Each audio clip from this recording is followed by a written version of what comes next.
Well, good evening, ladies and gentlemen. Welcome to a beautiful Thursday afternoon, the Del Mar International Horse Show here in Del Mar, California. And we are, well, pretty much all the way in Southern California, almost by the border. And tonight, $36,500 Intuit Grand Prix Qualifier. 46 horse and rider combinations. They all want to make those 28 spots for the weekend, and that is for Saturday. And that is the fifth of the 14 events here in for the North American League, and that is the Longines FEI World Cup Jumping Del Mar. So once again, 46, but only 28 spots available for Saturday. Now let's have a look at our 46, and great riders, gotta say. Christian Heineken, he's going to be starting us off. Jenny McAllister, riding for the USA. She already has represented the Stars and Stripes at the World Cup Finals as well. Ray Texel, Guido Klata from Germany, amazing rider. Mandy Porter as well. She's already represented the United States in past World Cup finals. Harley Brown from Australia. Chris Pratt, he's had quite the year so far. Of course, Georgina Bloomberg. Who can't love that rider? Niall Nassar, he has been lightning in the last little bit. In fact, all throughout the year. Carl Cook, he's got a shot at Eduardo Meneses. Just went to the Olympics. Peter Bersenek. Well, I think this field is going to be quite the field. Of course, Richard Spooner, the master of faster, in that 24th spot. Well, we're going to see exactly how this goes. Eric Neve, world champion, Olympic medalist. You can't say enough about that rider. Enrique Gonzalez, also Olympian, as he represented Mexico in the Olympics. Hardin Towell, he's had quite the year. Cara Anthony as well. We are in for a great event, the Intuit Grand Prix Qualifier. $36,500. Will Simpson, gold medalist for the USA. Again, another ride for Guido Klata of Germany. Well, we have Zazu Hoffman, Richard Spooner again on a second one. This is going to be a great, great field. Harry Smolders for the Netherlands. And, well, Chris Serby from Canada.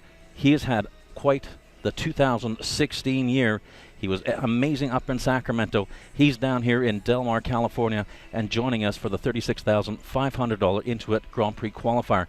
Once again, 46 entries, only 28 go forward to Saturday, and that is the main event, the Longines FEI World Cup Jumping Sacramento. So we're in for a great event, and we're going to see exactly how it goes.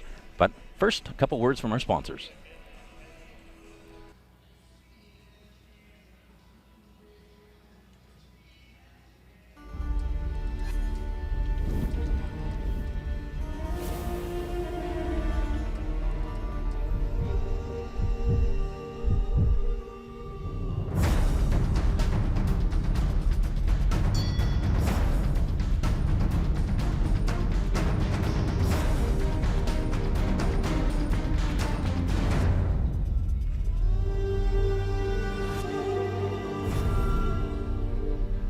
Hey, once again, those of you out there walking as we speak, we're going to be wrapping that. North American League.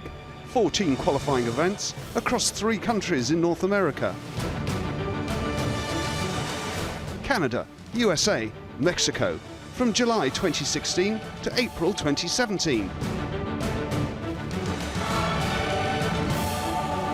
14 riders qualify to a global final to take place in Omaha. Tune in.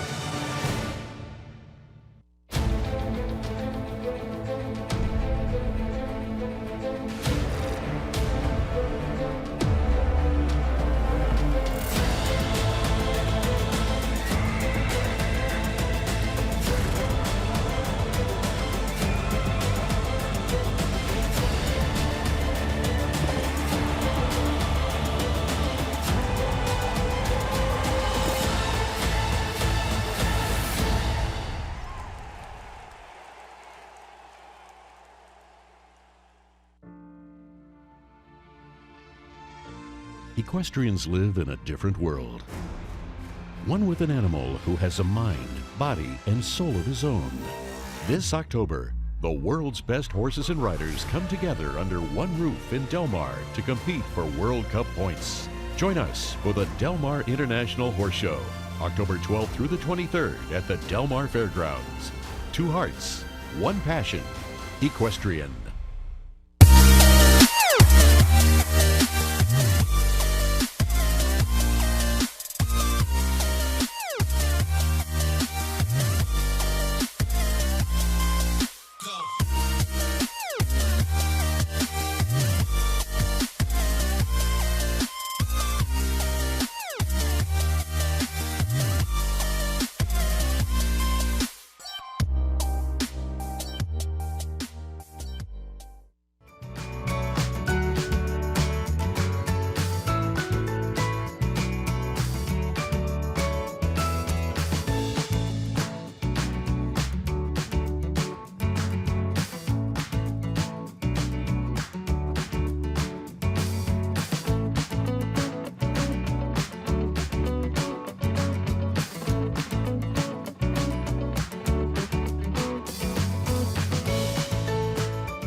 Odiseo returns to Orange County for the holiday season.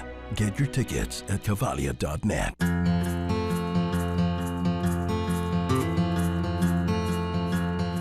Wine is closely tied to the land.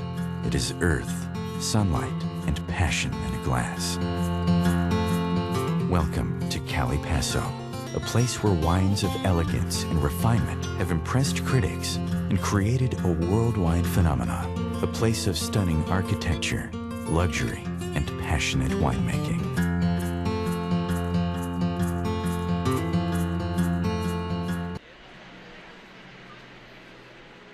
And our $36,500 Intuit Grand Prix Qualifier being broadcast FEI, YouTube, right around the globe.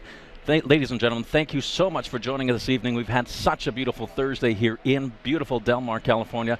Again, we're inside a larger arena than was a couple weeks ago in Sacramento, but still the tests, they're going to be coming up fairly quickly as, well, the horses and riders, they're back inside. Frank Rothenberger from Germany having designed this great course, 440 meters, well, on an outside track, not that long. Indoors, it is a lengthy track, as we do have 15 jumping efforts numbered 1 through 12. Now, we are under FEI, International Equestrian Federation rules, altering the height of a fence on course. That'll be 4 faults. At first refusal, 4 faults. Second refusal, and unfortunately that will spell elimination. But lots of quality horses, lots of quality riders joining us with the 46 in the field. Time allowed set at 76 seconds. Time faults, they're going to start to add up in the amount of 1 time fault per 4 seconds or part thereof over that time allowed of 76 seconds set by Frank Rothenberger. And our panel, obviously the first 3, they will be monitoring that time allowed to make sure it has been, in fact, put in properly and doable. The speed that the riders and the horses going at in order to make that time allowed, 350 meters per minute. And we got some big fences on course. Triple combination coming at the early stages, fence number 5A, B, and C.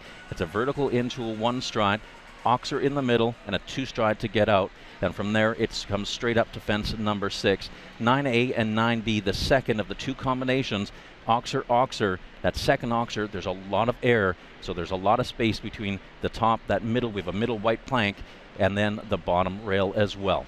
Final fence on course, in my opinion, one of those ones to certainly watch for, as it's a skinny vertical coming on a little bit of a half step as they come from fence number 11 down to fence number 12. But these riders, these horses, they are very experienced. So, well, while a challenge in the latter stages of the horses start to build a head of steam, it may not pose as much of a problem as it seemed when we were walking that. However, once again, let's go back to that time allowed. There are a lot of places to relax on course, and that means relaxing maybe a little too much, and the time can catch up with them. So we're going to see how it goes. Well, $36,500, that's the prize money tonight. 46 starting.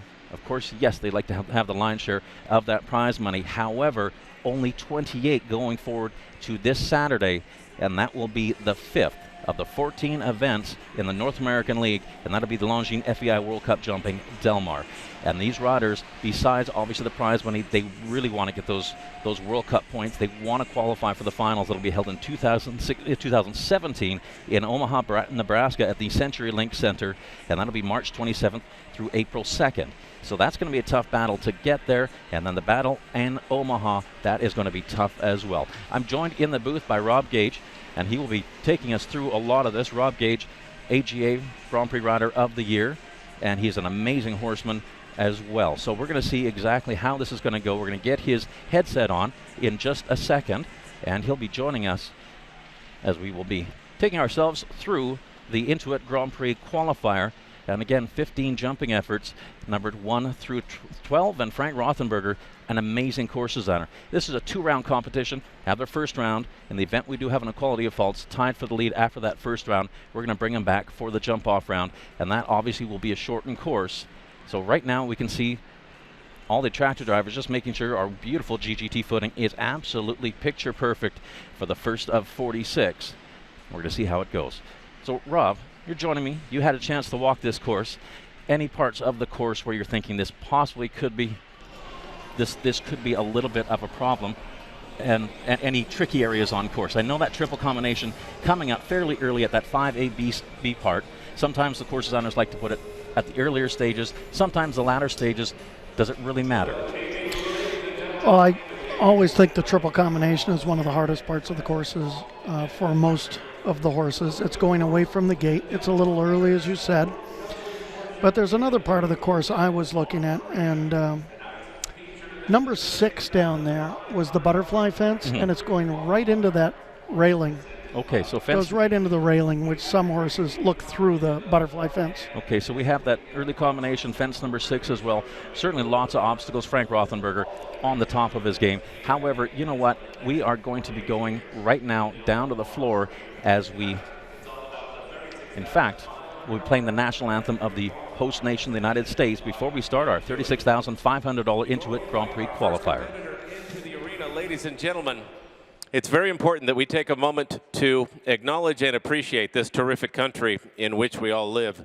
I draw your attention to the American flag in the eastern corner of the arena, and of course the red carpet, where we're very pleased to have with us a very special guest. Ladies and gentlemen, help me in greeting Sadie Duca. Sadie started singing at the age of 8 on America's Got Talent, and ever since then she has been writing and singing songs. She is 13 years old. She is here with our national anthem. Ladies and gentlemen, please rise. Gentlemen, remove your caps. The national anthem.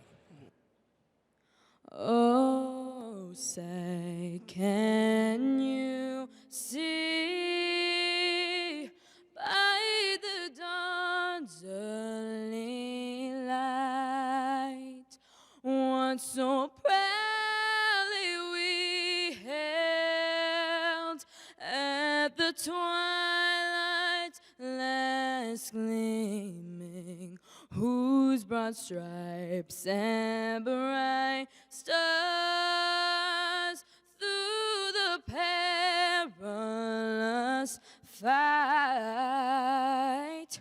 on the ramparts we watched were so gallantly streaming, and the rockets would glare, the bombs bursting in air gave proof through the night that our flag was still there.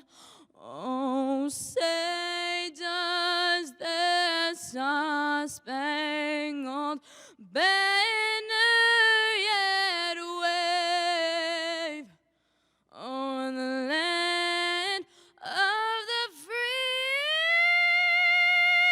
and the home of the brave? How about it, Sadie Duca?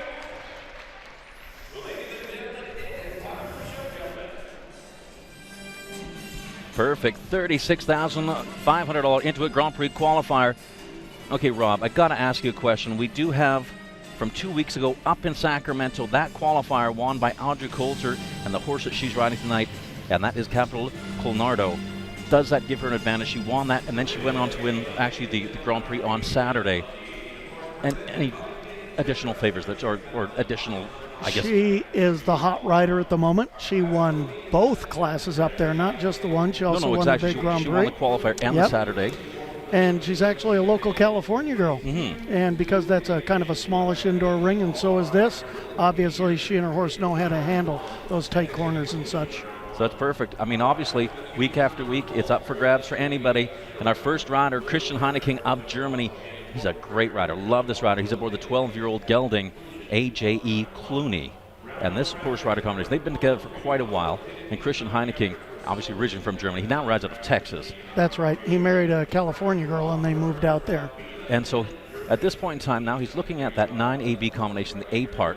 When you come in the ring, especially if you're going first, does that give you an advantage because you haven't watched anybody else go and you haven't seen possibly any mistakes they've made? You let your horse relax, go see the fences, or is it like, are some riders like, oh, I don't want to go first? That's obviously, the big question. Most riders don't like to go first. We like to watch 2 or 3 riders go ahead of us if we can, because sometimes the course doesn't ride exactly how you walked it.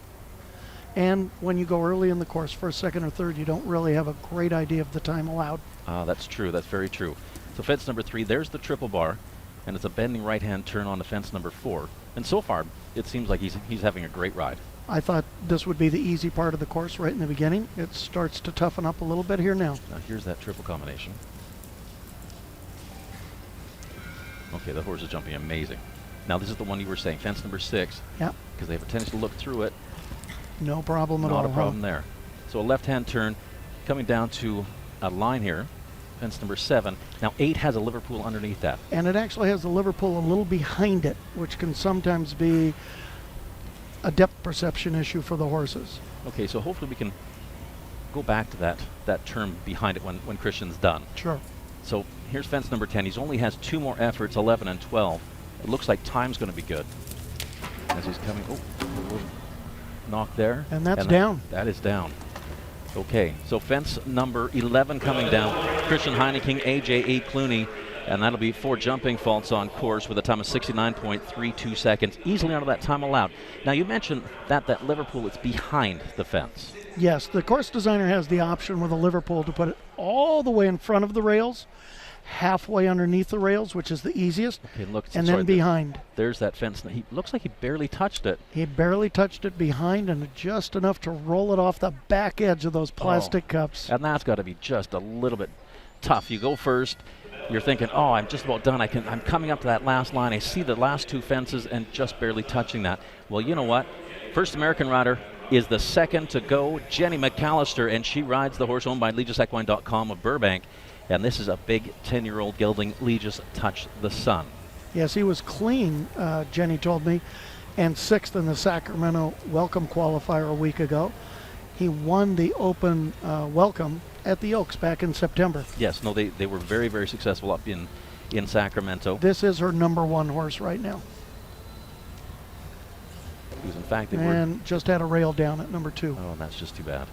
Because in fact, yes, they were 6th in the $100,000 Longines FEI World Cup jumping Sacramento.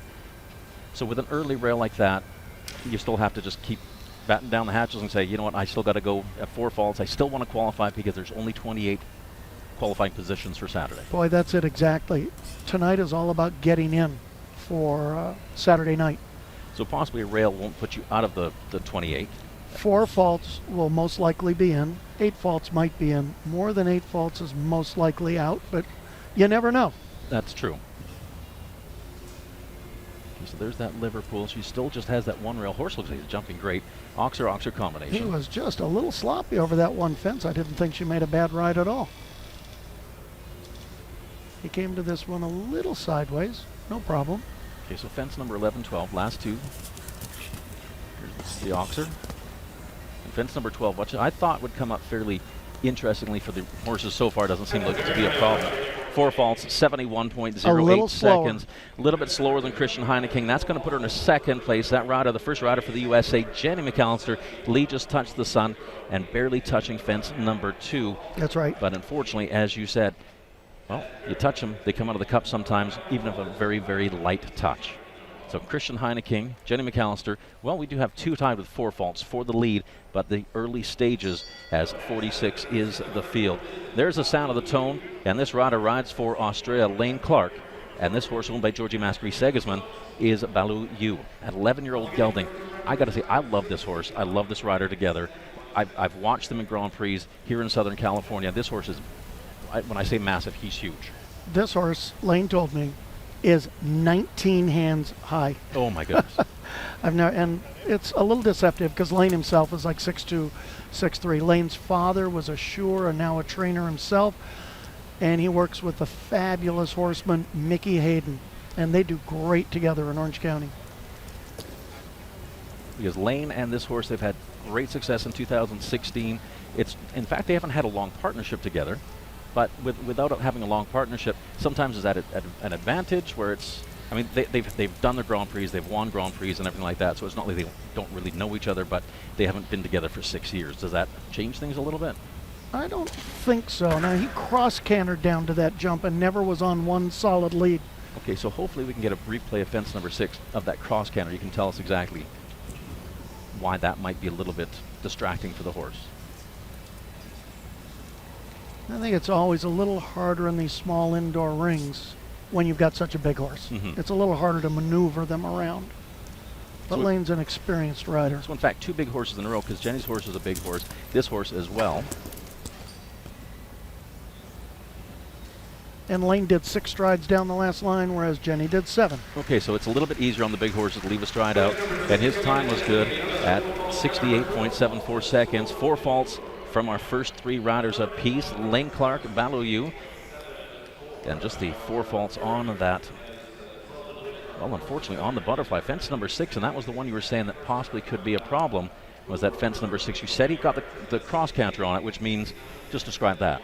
Well, the horse was on the left lead with his front feet and the right lead with his back feet, which kind of unbalances a horse. Some are pretty good at jumping that way, but I find a lot of horses have a hard time getting their 2 hind feet solidly placed underneath them for a good push-off. Okay, no, that makes sense. That makes sense.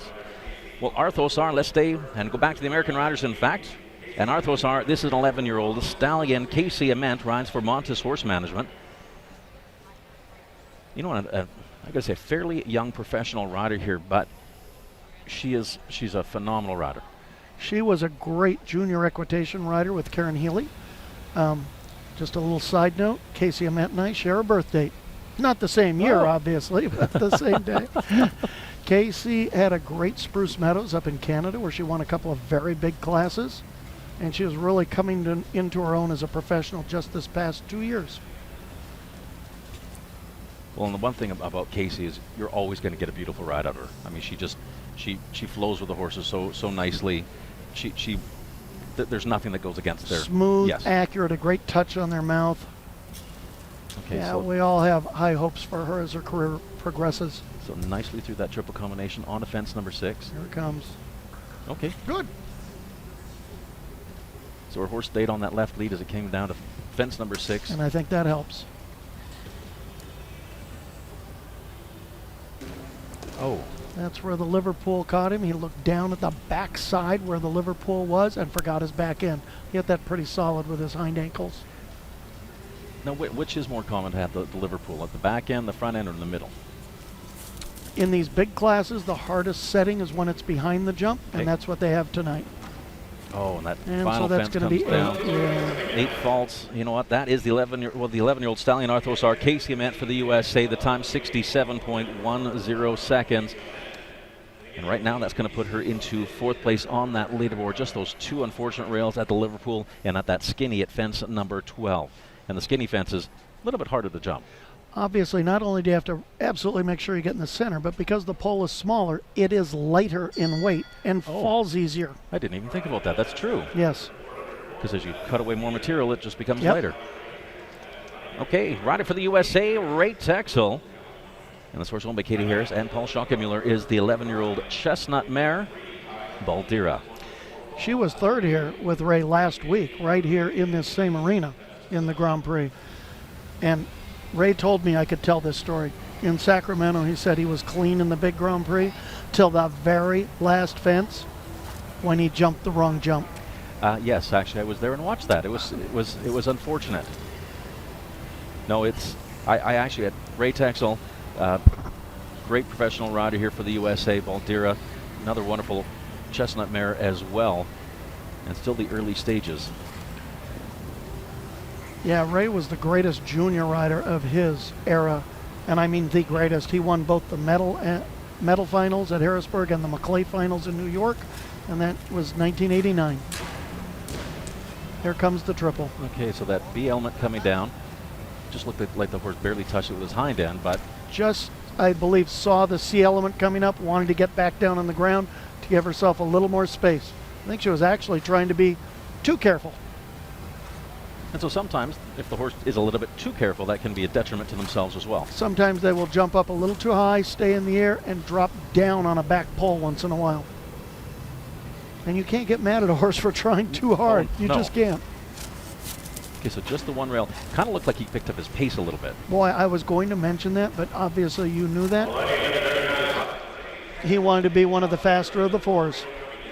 Okay, because once again, obviously, fast.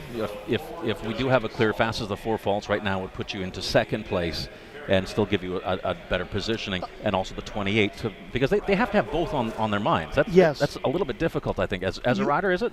Well, you mostly, once you have the rail down, you're thinking, I need to speed up a little to make sure I'm at the front end of the fastest of the 4 falters. Yeah. Because if you're at the back end, you're likely not to get a ribbon tonight or a paycheck. And you may miss qualifying, maybe, although I think 4 faults should be in. Well, King High, a 9-year-old gelding here, the rider who rides for Germany, and I got to say, watched him in Sacramento. He is phenomenal. Guido Plata Jr. from Germany. And this is a great horse rider combination. I haven't seen them go yet. You've seen them more than I have. He always gives his horses a really solid ride. Sacramento, he had to work so hard through the triple combination, but that work paid off for him with a top placing. Talking to the other riders, they told me the track in Sacramento was very big. It was a big track for the Longines FEI World Cup Jumping Sacramento. This horse looks like it allows him very nicely to ride him through the jumps. Yes, and he ended up 8th in Sacramento, but once again, I mentioned he had to ride really hard through that triple combination. Didn't have to do that here at all. No, this horse is super careful, great technique. But it's nice when you're riding to have one that allows you to ride them. Some horses fight you, and they can be difficult. Is it me, or does it look like this horse really kind of takes him to the fence a little bit? A little bit, and most of us riders like that. We like a horse that takes you. It's easier than having to kick up the lazy ones a lot. Okay, so he's clear to this point. He's clean with 2 to go. One more. Wow. Playing it extra careful, putting in the 7 strides. Okay, it pays off. There's the clear There round. we go. First one. Fantastic ride, Guido Plata Jr. I told you he's a great rider. You he were just right. proves it right there.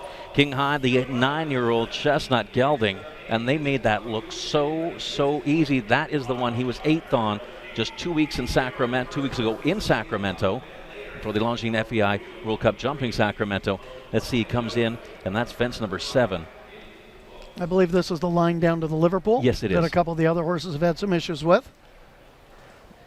Now watch how this horse really lines it up. Very careful, front and hind. Accurate ride. Now with that, you noticed over top of the oxer, fence number 7, the hind end kind of flips up a little bit. Oh, as a rider, don't you just love that? It's Yes.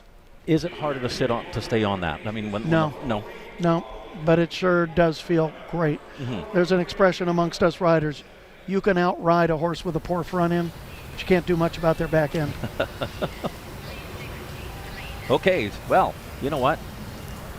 This is a fairly new matchup, new pairing, an 11-year-old stallion here, and this horse owned by Coral Reef Ranch up just down the road in Rancho Santa Fe. The horse is Coral Reef Follow Me Too, and Mandy Porter for the USA. She's already represented the United States in Sweden at the finals throughout her career.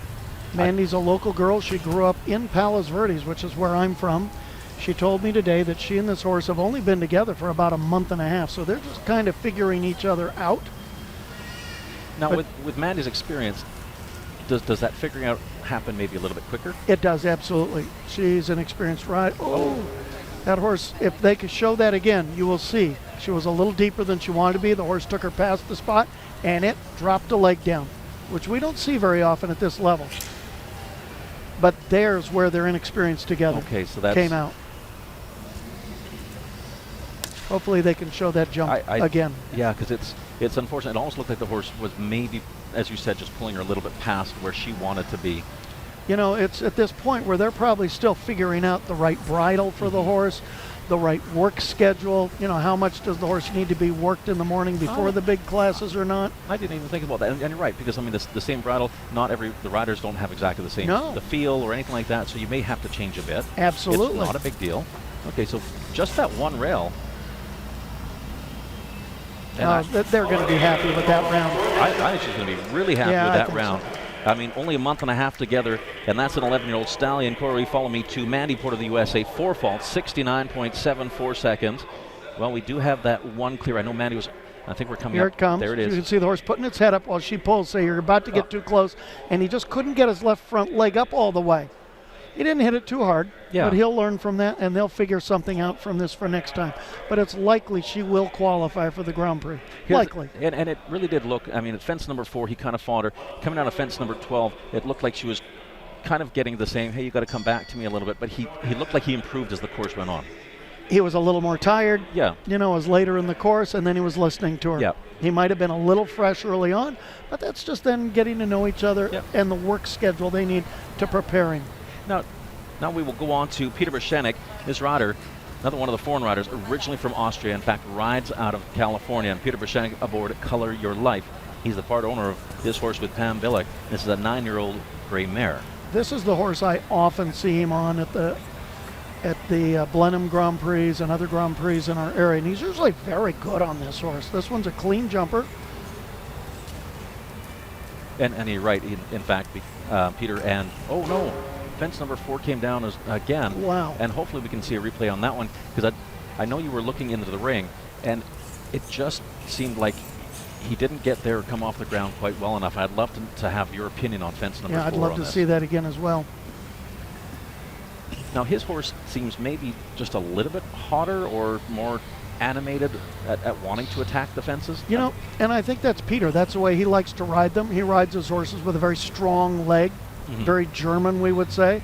Tries to get all the power out of the horses he can. Which and with this horse, as you mentioned, Peter Berschenek and Color Your Life, they've had great success. He caught that jump off a very stalling stride, and I don't think the horse could get its hind end underneath it properly. Okay, so the 8 faults, 69.11 seconds. Well, right now, Rob, as you'd mentioned, possibly 8 faults, not out of the game. Not yet. We've had another 8 fault performer, and so far we've had 5 with 4 and 1 clear. So 28 come back for Saturday. I know Peter really would love to be in Saturday. Here comes that first rail down. You can see the horse threw its head a couple times, but now he's got it. He had a little too much speed and momentum for the takeoff distance he had. So by the time the horse got his front legs all the way up, he was actually already a little bit past the pole. He only had his legs up about 80% by the time he actually got to the rail. Because on that vertical, it didn't look like both his legs actually planted off the ground. I didn't think so either. They planted unevenly, one behind the other. Yeah, so they weren't together. And I guess with that, I mean, you need both engines to be firing. At this height, you'd better have them both. Not so much when it's 2.6 or 3 foot. Well, this is Lubo and the rider for the United States, Jamie Barge. Jamie spent most of the summer over in Europe, had a very successful summer. And Lubo, an 11-year-old of gelding. I've known Jamie a long time, and she told me she did the Slovakia Nations Cup, and her horse was 4 faults in both rounds, and that's actually a big Nations Cup class. Yes. She said it was 1.50 to 1.60 m. Jamie and this horse get along great. I don't know if anybody else could ride the horse. If you know Jamie, she's a little itty-bitty, teeny woman. Yes, she is. She's not very big. So she and this horse really fit together. Now this horse, I mean, especially over fence number 6 there, and you'll probably see it over fence number 7 through the combinations, really seems like it stretches over top of the fence. Stretches great for her, will twist if it has to a little here and there to get over the jumps. This horse is a real trier. It does not like to touch the jumps if it can help it. I mean, because I got to say, I've seen this horse rider combination before. Love them. I think they're a great combination, as you said. Me too. This horse, I mean, I thought she rode that a little stronger than she needed to. Now, sometimes when you're coming down to that last line, do you get a little giddy and go, okay, look, I'm clear. I'm almost there.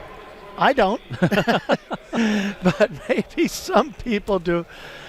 She's a youngish professional in the ranks. Here's that oxer. Here it is. I thought she just rode right through it, a little too hard.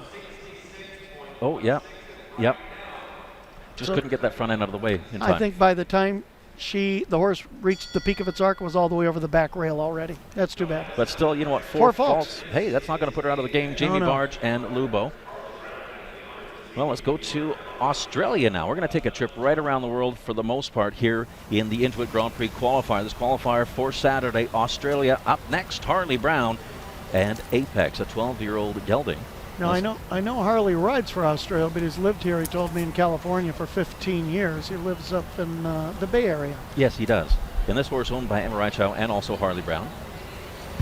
And in fact, Harley, this past spring, he went to Ocala. He was part of the Australian team of the Nations Cup over there. He mentioned that to me and said the jumps were gigantic. He didn't expect them to be that big, but he said his horse stepped up. Yes. And was very good. And Harley Brown, a regular on the Grand Prix circuit. Now, when you're a regular Grand Prix rider and you're into, I mean, this is the fifth. I mean, we're coming up on the road to the fifth of the qualifiers for the North American League to jump and qualify for the finals. No, you're a regular Grand Prix rider. Does this change things when you're going, okay, you know, I could represent my country. I could. Do you put any more pressure on yourself? It was always in the back of my mind when I was riding. Yes, if I was trying to qualify for the World Cup finals, how many faults could I have and still qualify? What did I need to do? Was always in my mind. Okay, so wow, we got how about that, number Harley? 2. What a ride, Harley What a Brown. ride, you said it. That was fantastic. I loved his ride down to that last vertical, making sure he was going to get clear. 72.55 seconds. Time definitely not a problem. So Harley Brown, Apex. Well, okay, here's that 9AB combination. It's the double oxers, and this is a scope test for the horse. Can they jump the width and still get out of the way? His horse jumped that easy as could be. Well, I know he's going to be excited because with that clear round, I'm pretty much almost going to want to rubber stamp and say, hey, you're going to Saturday. But now his focus by saying, okay, I'm qualified for Saturday. Now I have $36,500 tonight. I still want to win. And that'll get him good World Cup points. Oh, and I did, yes. The next World Cup finals, everybody wants to go that I've spoken to. Mm-hmm. They're in France. Oh, that would be lovely. So everybody wants to go. That would be wonderful. Okay, so the 2 clears. We're going to have that jump off. We certainly know that's going to happen in the Intuit Grand Prix qualifier. And Chris Pratt, I got to say, I mean, this rider already this year, a $350,000 Grand Prix win on this horse. Chris Pratt from Canada, originally from Bellefontaine, Ontario, and he is aboard Concord, a 9-year-old chestnut gelding. Although he's from Canada, he lives down here in California for a long time. But Keep doing that for me. No, I'm just kidding. He is just a great rider. He studied for a while under Richard Spooner years ago. And, the horse stuck a little bit there, but still clean. It's one of those interesting things because a lot of these riders where I'm saying, okay, originally from Germany, originally from Austria, sure. originally from wherever. I mean, Southern California, you have the weather, you have the facilities, you have these wonderful shows like the yes. Del Mar International we're at, and it just really, it's a hotbed of horse activity. This is why I choose to live here, because of all the great horse shows here in Del Mar, up in San Juan Capistrano. There are more good shows here, all really well done. Oh, he was very close there, a little deep. That's going to make that a little harder. He figured it out, no problem. Oh.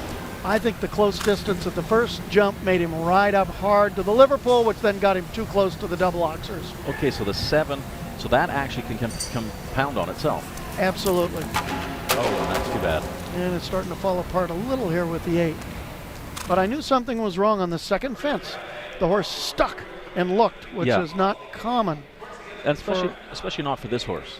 No, he's been around the park. But you know, I've ridden in this ring many times. It's an unusual ring. Some horses ride in here like nothing.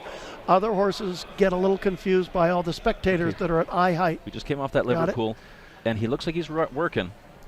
Yeah, he was definitely too close with too much momentum. So he got deep to fence number 7, so we got a little bit too close. And then he had to ride hard up to get to number 8. And then was like, oh. Then put him close to 7 again. Yes, you've got it. So that's exactly how that works. It's almost like when if you're driving, not that this never happens to me, but if you get your accelerator stuck, and then all of a sudden you're going, okay, I'm going way too fast. And now I've got to come back, and the car's still going, no, I'm going. And with some of these horses, when they get on course and they see the jump ahead of them, and you say, no, I need you to slow down a little, the horse doesn't always come right back. They go, I've got to jump here. Let's go get it. So this is Nicole Honard and NJK No Regret, 14-year-old chestnut mare. Her father-in-law, Paul Honard, quite a trainer himself, is her coach. And this horse and this rider, in fact, won their first Grand Prix this year. Did they? Yes, they did. Well, Nicole's the nicest girl. She is a really sweetheart. sweet. And I know she's on horseback from the second she gets up in the morning until more or less she goes to bed at night. And their stable is all of about a half a mile from here. Perfect. They're just right down the street. Okay, so fence number 6, the back rail on the oxer. This is kind of what I expected to see at number 6 because it's jumping into that wall down there. Yeah. And some horses will look to the wall, knock down the front rail, or they'll jump in the air, then see and come down on the back.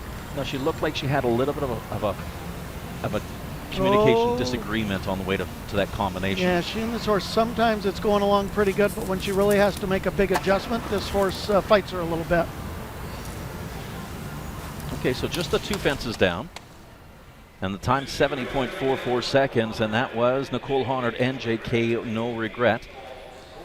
Well, we're going to keep our fingers crossed that hopefully she'll qualify for 8 faults, might get in. Here comes the first one. This is what I expected to see at this fence.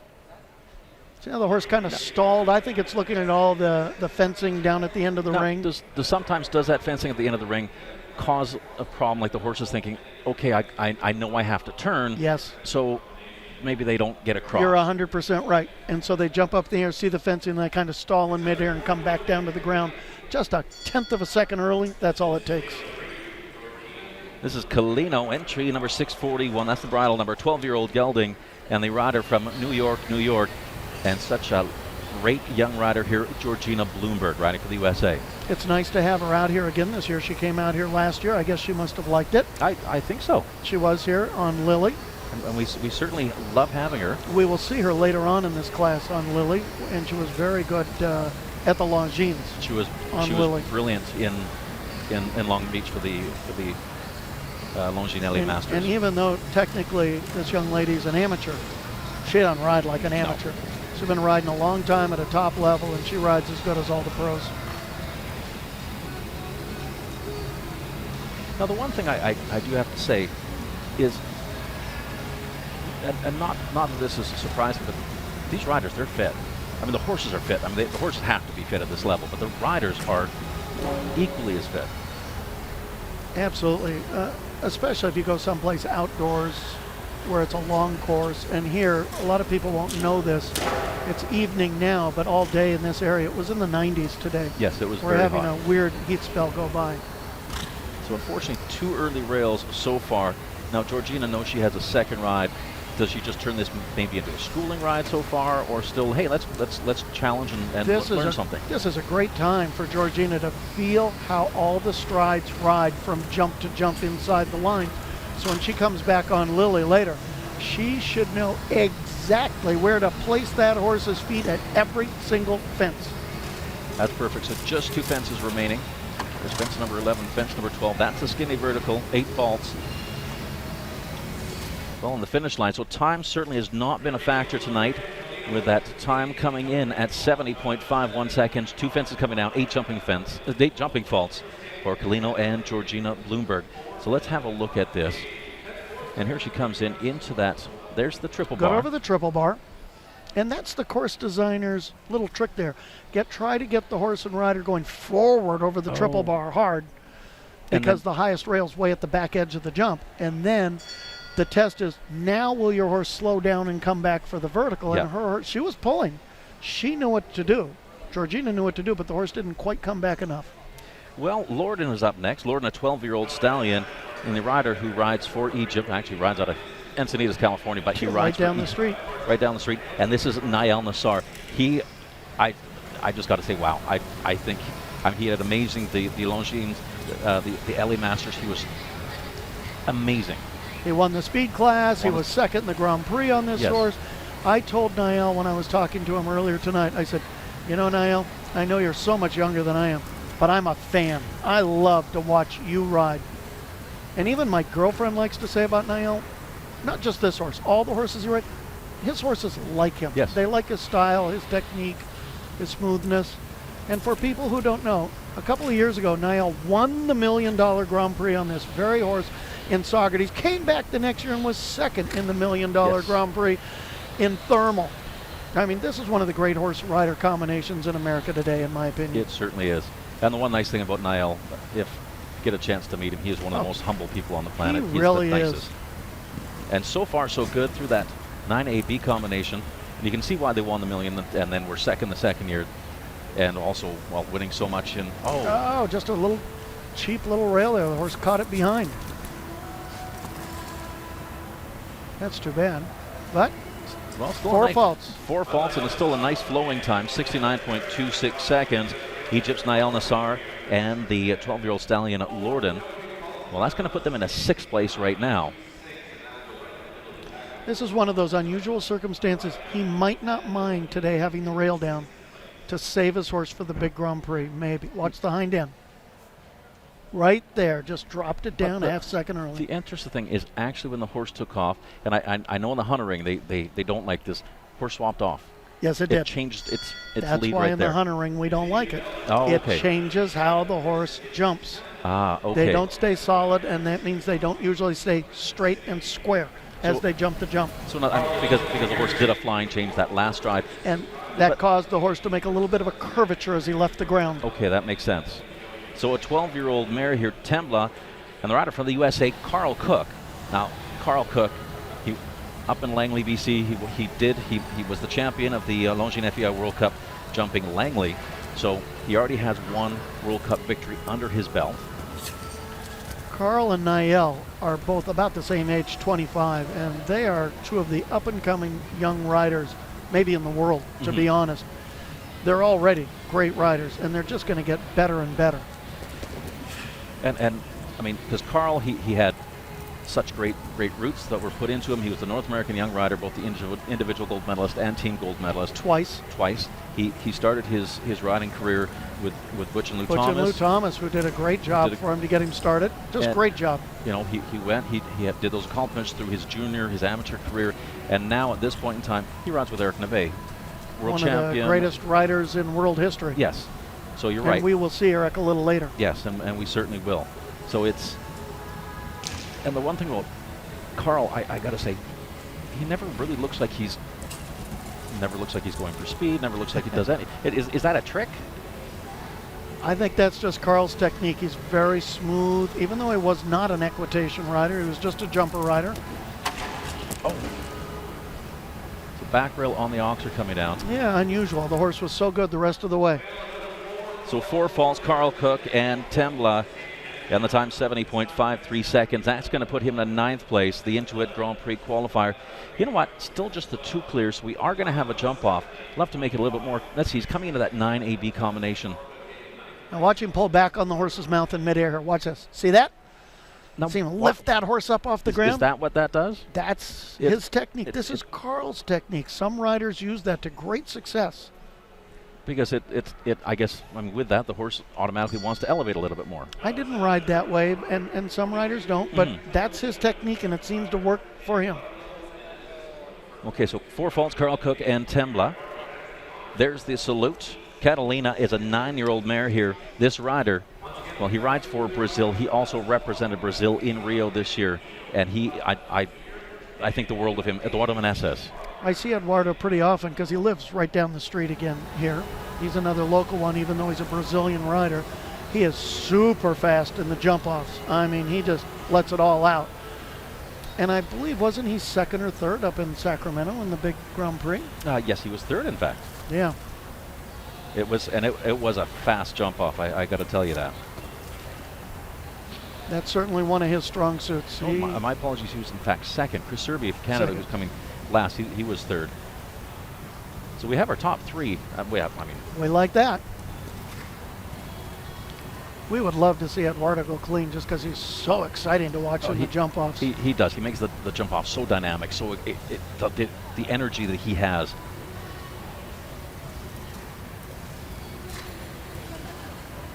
Now, again, we had talked about Lane Clark's height at 6 feet 3 inches. Eduardo, he's also well over 6 feet. 6'2", about maybe 6'3". And like, when you're that height, do you normally? Oh, that horse hit that fence front and behind. No, you could see the look on Eduardo's face that he was I think not he happy was with that. surprised. I think he put the horse where he wanted to, and the horse just didn't elevate. Now, for tall riders, is it hard to find horses for them? No, because it's not like equitation where you need to have a horse that fits you. You can see that Eduardo is not, he's a slender man. He doesn't overweight the horses down. Well, 2 rails coming down. That's just too bad. 70.18 seconds. And just out of our top 12 ribbon placings in a 13th, but once again, he wants to be in the top 28 for Saturday. And look at that. Okay, so here we're coming down to the vertical. Horse hit it in front and then pulled it down behind. That horse just flat did not jump high enough there. Well, you know what? And I got to say, I've jumped fences where unfortunately I thought I jumped the height, and I know I jumped about 2 inches lower than, and you know, you find yourself on your head going, wow, that was really not. It just happens. It's not like the horse had a sloppy round. He just did a couple of jumps. Okay, now some of these riders, they do have a second ride, and Casey Ament is one of them. She is aboard I'll Be Frank, a 9-year-old gelding owned by Montes Horse Management. Her first ride, and that she had 8 faults aboard Arthos R. Now both her horses kind of have that similar build. They look alike when they're in the ring. They look like a beautiful hunter maybe, or equitation horse. And she kind of rides them that way anyway. But she's a very accurate rider with not just finding her spots, but her pacings to the fences. All that equitation training with Karen Healy all those years ago paid dividends. But as the one thing you'd mentioned earlier, Casey Ament, she's had Grand Prix wins and this, that, and the other things. You can't let that beautiful style fool you, because you know what, she's deadly at speed as well. It's difficult as a rider when you have Casey coming behind you, because you know if she can watch you, she can find a way to cut a 1/10 of a second off, and that's all it takes. And if you don't know Casey, she's a nice girl too. She's really a sweetie. Okay, so Really double pumped on his hind end there. now, is that a distraction for a rider? Can you feel when they do Yes, that? you absolutely feel that, and you wonder why, and it might change your distance to the next fence a little bit. She has to go a little slow on this horse because he's so big. So the time allowed, she will still make it, but she'll be near the high end of it. Okay, well, look at that, a clear round USA. We have our first American rider in the jump off. Casey Ament, her second ride, second time a charm, and I'll Be Frank. And frankly, that was an amazing ride. That was such a beautiful So accurate. This is the last line. That's the last jump on the course. You can see her staying behind the horse in the air a little bit to help him not jump into the fence. Her reins look a little bit longer than some. Is it because maybe his neck's a little bit longer because Exactly. she wants to? That's just such a long horse, and Casey's just average size. Yeah. She's not particularly tall herself. Yeah. So I think she has to go with a slightly longer rein on that horse. Because if not, what happens if you don't and you happen to catch your horse in the air? Yes, if you catch the horse in the air, generally it will affect their arc in midair, and their hind end might come down, catch the pole a little early. Okay, so not only different horses you adjust your riding style, somehow different horses you may have to adjust your rein length. Listen, average riders ride all the horses the same. Great riders adapt and ride each horse as that horse requires. That's a good saying. Okay, up and over the first fence, Hanna Morrison from Sweden. Well, rides out of San Marcos, California, but originally from Sweden. She is a fantastic rider. Love this horse, owned by Ritz Fuente and Parkmore at Lux, and that is this horse's name, 11-year-old gelding. She had great success at the LA Masters. She's had success up at Spruce Meadows this year. I mean, it's one of those things with that success. I mean, sometimes is it tough when you're a rider and you don't have a couple good shows in a row, and then you just start going, okay, I'm not sure if I have this? People don't know. Hannah's still a little new at this level of show jumping. She started her career as a dressage rider. Really? Still rides dressage some, but she coaches at home with the legendary Bernie Traurig, who lives a couple miles right up the street from her, and that has really helped her. Bernie doesn't come to the horse shows with her. He just helps her at home. And it's just been about the last year and a half. Boy, she has come on like gangbusters. And she certainly has, and she's always been in the Grand Prix, but this year she's consistently at the top, and just her riding is so solid. The earlier years, I think she was still learning her look at trade. that. But look at this. Sweden in the jump off. And the one thing, she loves her horses. I mean, she truly loves her horses. The time, 70.62 seconds. So time's definitely not a factor tonight, but the time allowed is 76 seconds, nor should it be, because I think there's enough course out there. Do you? Yes, but I'm sure when it comes to the big class on Saturday, he'll tighten it up a little bit. So beautifully through that Oxer combination. I mean, that was just a great ride. Absolutely. Hanna Morrison out of Sweden, Parkmore Lux. Well, clockwise of Green Hill Z, a 9-year-old stallion, and Uma O'Neill for the USA. This young lady is 21 years old, and she rides with Ray Texel. She was part of the bronze medal Zone 10 North American Young Riders team. Oh, I did not know that. And this horse is a 9-year-old stallion. And I do have to say, because all the FEI horses, they're all jogged for soundness and everything like that, just to make sure everything is all perfect. This stallion is a perfect gentleman. Is he? He's just... Because not all of them are. And I was just going to say that, because are they all... I mean, he stood there. She was... Actually, both her stallions are perfect gentlemen. Do you notice also, Davin, that she's riding this horse in a hackamore? There's no bit in this horse's mouth that I can see. Oh, and unfortunately, fence number 4 coming down. Hopefully we can see that again. So the hackamore, no bit in its mouth. Is it a different ride you have to do with this? You know, I never really did much with hackamores in my day, but a lot of people swear by them, and certainly it's more up to the horse. Some horses you just can't find that bit that you and the horse agree upon. This horse has a beautiful jumping technique, though. Look at his back end. He really kicks it up great. See that over those oxers? This is a special horse. I know she's got 4 faults, but this is a nice horse. Now, you said 21 years of age. Another amateur rider, correct? Exactly. And like I said, she rides with Ray Texel. Now, he went earlier in the class. Yep. Does that help out her plan a little bit, or? Maybe after Ray goes, he can say, yes, this line didn't ride exactly how it walked. You need to go forward or back a little more and help her out. So, well, she's in 11th. I mean, she moved. She's doing just fine with that 4 faults. She should be happy with that. Okay, let's have a look. This is where the rail came in. Just a little too much horse. He just jumped through the arc a little bit. Now, with that, does fence number 4 come up maybe a little bit fast for them, because they're jumping that triple bar across the diagonal, and then last couple strides, they have to make that turn. You know, it's a real art to jump that triple bar and not override it. A rider's tendency is it's a wide jump to ride the heck out of it, and if you jump it too strong, then you pay the consequences at the subsequent fence. So from Austria, here he is back in the ring. Well, Peter Boshenik aboard St. Quentin. His first ride, he had 8 faults aboard Color Your Life. And Peter Boshenik and St. Quentin, this is a 14-year-old gelding, and they've had actually quite a long career together, I do believe. He told me he won a Grand Prix earlier this year in Thermal on this horse, and he was second in the first week of Sacramento. And here's the interesting one. He told me the Markel Insurance Company does a point standings for the year, and he and this horse won it. Oh, perfect. For the whole year last year. Wow. That's a big deal, I think. That's impressive. That's a big thing. Okay, so fences 1 through 6 so far, not so a problem. So far, so good. We're making that turn to 7, and this has caused some problems. 7 and H and to 9 AB. That jumper, he hit it hard, but it stayed up. And you know, as riders, if we hit the jump and it stays up, we don't mind, because we think maybe that will remind the horse to not hit the next jump. That's true. That's very true.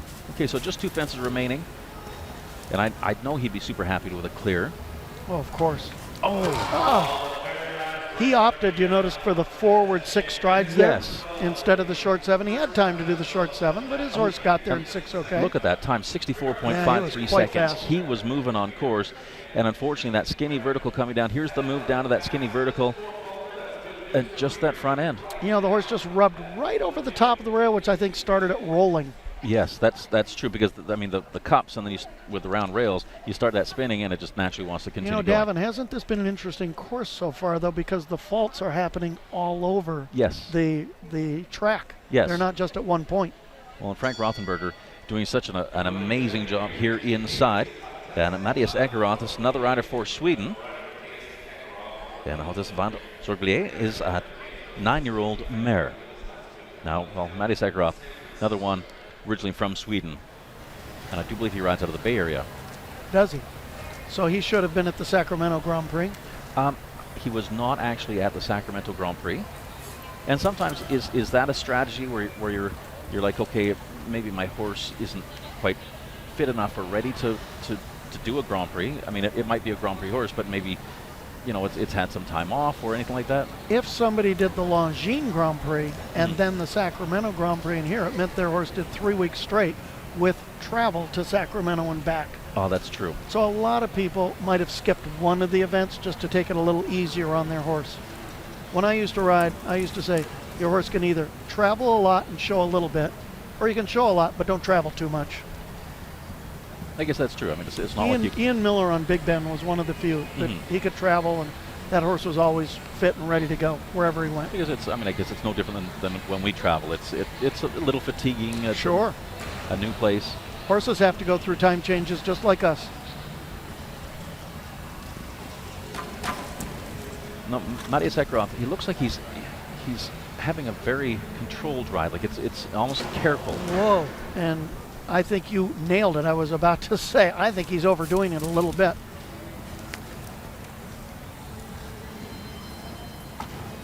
So the 8 faults there. Well, 8 faults. And he also, Rob, he was also playing with the time, because the time coming in at 75.34 seconds. He's the only one that's gotten really that close to it. Nobody's been close to the time allowed yet. Maybe a 73, and he was 75. I thought he was going pretty slow, kind of overly careful, and then it caught up to him on this vertical right here. Look at him pull. Oh, and the horse didn't know. He kept pulling for so long before he decided to kind of go forward again. So, and for the horse, because I mean, obviously, you want them to change gaits, you want them to come back or whatever. You do pull. Of course. And sometimes if you're doing that, they're going, okay, I'm not quite sure what you're asking, or is it I'll keep doing what you're asking, and then, like, I guess why the surprise there with the horse? While he was pulling, there was an extra stride to a shorter distance that I think the horse assumed he wanted. And then on the very last stride, he let up on the reins and kicked the horse for a long spot, a gap we would call it. Okay, and you're right. And I think the horse got confused for a moment. It happens to all of us sometimes. Well, riding for the USA, Lindsay Archer, 13-year-old gelding Cameron. This horse owned by Reese Farms. Well, I definitely know Lindsay has at least one Grand Prix victory under her belt this year alone, possibly a lot more. Because Lindsay usually rides a little bit more in Northern California than in Southern California. You know, I come to the same Grand Prix you do down here, and some in Europe or in Florida, and I really haven't seen her much. You've probably seen her more often than I have. But I do have to say, this horse, this rider, I mean, she gives the horse such a solid ride, and he responds. I can tell that this horse knows her, and she knows him. They have a great communication together. Just watching the jumps I've seen, I got that. She has the horse in a pelham with a single rein and a converter. Now, why would you do that? Because the pelham normally has double reins. Why would you have the converter? Oh, I'll tell you, boy, when you're doing these big jumps, you don't want to have 2 reins in your hand if you can help it. Okay, one rein, because you don't want them sliding through. You don't want to lose a rein. And it happens sometimes over the big jumps. It just does. I didn't even think about that. That's a very valid point. Because, I mean, there's so much going on anyway. The last thing you want to do is that. I always rode in a converter. Just, she was coming back there to get that last stride, and the horse just stuck his nose out and pulled against her a little bit right at the end. Okay, 4 fault, 71.43 seconds. Good time. Chances are we're going to see her on Saturday. It's amazing when those things happen. You see the expression on the rider's face. Not that they're devastated, but they're just like, oh. Because you're so close. You think, I've got it. This is the clean round. This is it. And I got to say, that whole course, let's say fence number 12, we won't talk about that. It looked so solid. It looked fun. She should be very happy with that because the horse was so rideable and jumped the hardest parts of the course very well. Yeah. Okay, so maybe just one of those things where it's like, okay, you know what? This is a nice start, and we're on the path to. Absolutely. They got another round in a couple of days. They'll be happy. Here's a rider from Parker, Colorado, riding for the USA, Paul Rohrbach, and he's aboard the 12-year-old gelding Camerino. And this horse owned by Wellsbridge Farm. I talked to Paul just before the class started because I said, I don't remember you on this horse. He said it's probably the best horse he's ever ridden, but the horse had colic surgery 18 months ago, and it was out for a long time. and he's just now been back for a few months. But he said he's a super horse, probably not quite as 100% ready for this level of competition as he would like. But he said the fact that the horse came back from that surgery and is still doing this level, he's pretty thrilled with. I would be, I imagine he'd be ecstatic with that. Unfortunately, just that rail through the triple combination.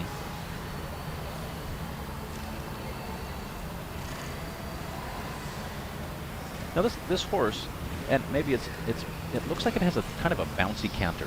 Yes, and then if you watch it leave the ground, sometimes leaves the ground a little bit crooked. It turns its head one way and jumps kind of towards its opposite shoulder. Now, is that just it's just I need to get out of the way? Every horse has their own technique. We love the ones that jump classically correctly, but some don't, and that certainly doesn't make them a bad horse. Okay, so four Just jumping one rail. He should be thrilled with that. I'd be thrilled with that. I mean, the time was good, 72.30 seconds, especially as you said. I mean, this horse just coming back to this level, it's a lot of conditioning, so we're coming into that triple combination. Let's have a look. He's good. He's pushing the horse, trying to get him across, and the horse trying to get across, left one leg down just a little low at that first fence. No, is that, I mean, obviously triple combinations, they can come in any form. This one with a vertical, so you have the upright, then you have that stretch fence at the B. Does sometimes it's like, okay, I want, do they ride a little bit too aggressively sometimes to get across that? You couldn't be more correct. That is it exactly. And you'll see kids that are novice knock down the first fence more often because they see the triple coming. They worry about the oxer in the middle, so they override the vertical coming in. These professionals are better. They know to ride the vertical, then they kick hard to get out over the oxer. It makes sense. It's because you can't live in the future. I guess you can't ride in the future. You got to ride what's right here. Cristallo, love this horse. The rider, well, he has earned the nickname the Master of Faster. Richard Spooner for the USA. One of the greatest jumper riders in American history. Do you know, I was Grand Prix Rider of the Year here on the West Coast 4 times. Richard Spooner was Grand Prix Rider of the Year 13 times. Oh my gosh. That is He told wonderful. me this horse was named best horse in the world in 2012. He won the Monaco Grand Prix 3 times. He said he lost count of how many Grand Prix he and this horse have won together, but he knows this is to the tail end of Cristallo's career. Cristallo's 18 years old now, and we know, like with Rich Feller's horse, there are some older horses that still can really jump great once in a while. So Richard's hoping this horse still has a few left in him.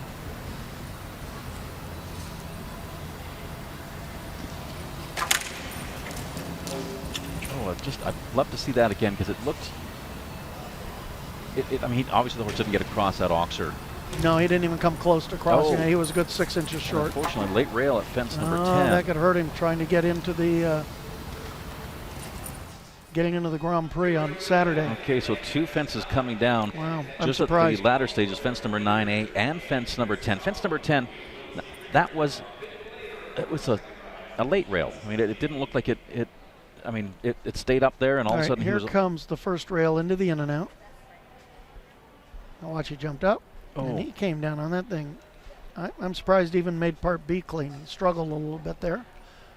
And because it looked like when he had that rail down at the A element, Richard seemed like he had to ride a little bit harder. He had to, because when you hit that back rail on the A element, that means you're landing short. Oh. You're not landing in the same spot where you walked from originally when you walked so the you're course. possibly 6 feet or 4 now you're feet behind. 2, 3, or 4 feet further away from the next jump than you originally planned.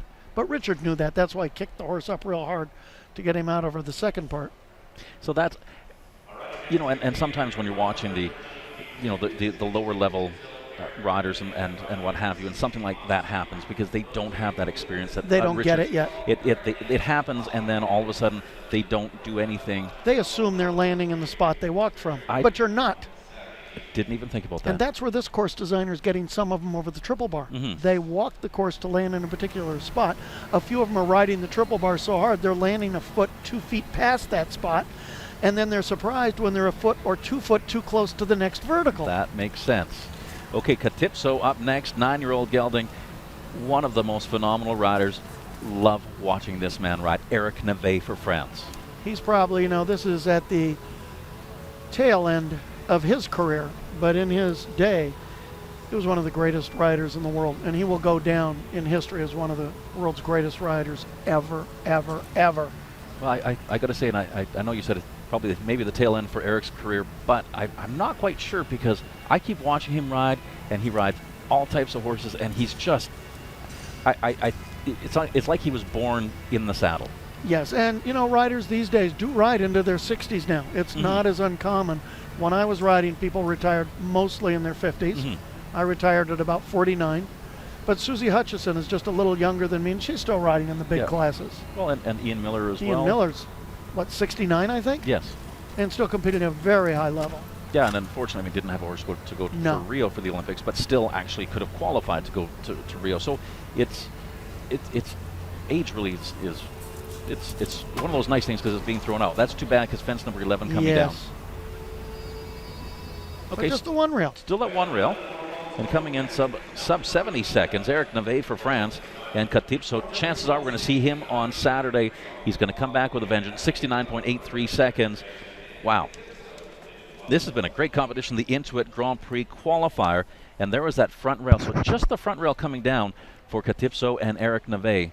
And that was just too bad because, you know, that whole last line has caused some problems with the 11 and the 12. I mean, not, as you mentioned, there are rails everywhere except for fence number 1 really hasn't come down. And I don't expect fence number 1 to come down. No, generally fence 1 is a gimme, isn't it? Yes, yes. This next rider, well, originally from the West Coast, she moved to the East Coast, and we got her back for a little bit. I'm not sure exactly how long we have her for. Mavis Spencer, I love this rider. She is always a go-getter. And Cornetiro, a 10-year-old gelding. Wow, this is great. Well, this will catch you off guard. I used to coach Mavis when she was a little girl, still riding ponies. And she was a good rider even then. Her mother is Alfre Woodard, very famous movie actress, and a very sweet, nice lady, just like Mavis. Okay, so fence number 4, and hopefully we can get a replay on that. It just didn't look like the horse could get it. You can see him cross-cantering in his hackamore there. Couldn't quite figure out the lead, but it didn't bother him. So another horse in a hackamore. Mavis said this is the first time she's jumped this horse at this level. Okay. He jumps usually one hole lower than this, and he's very good at that. Yeah. But she said she wanted to give it a shot while she's out here, and hopefully her parents will come watch her ride this weekend. He kind of looks like not a handful. He looks like he's a fun handful, but like a firecracker. I think you're right. He's very fast in the jump-offs, as is she. He has his own jumping style. He swings his legs this way and that way sometimes, but it doesn't bother Mavis one bit.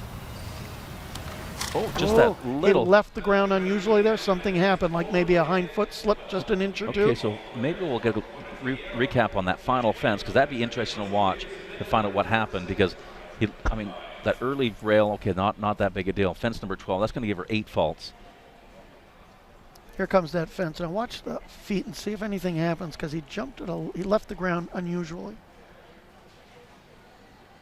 He did have one foot a little ahead of the other, but it wasn't awful. And you know what? Sometimes it happens. It does. He just didn't quite elevate enough for that fence. Well, I know Mavis is going to be happy with that ride. As you mentioned, the horse stepping up, and I think that was a great, solid performance. Well, Lindsay Douglas of the USA, this rider, great to have her back on the West Coast. She actually spent a little bit of time over in Europe, and she's riding her mount, Butterfly Tiberizi, an 11-year-old mare.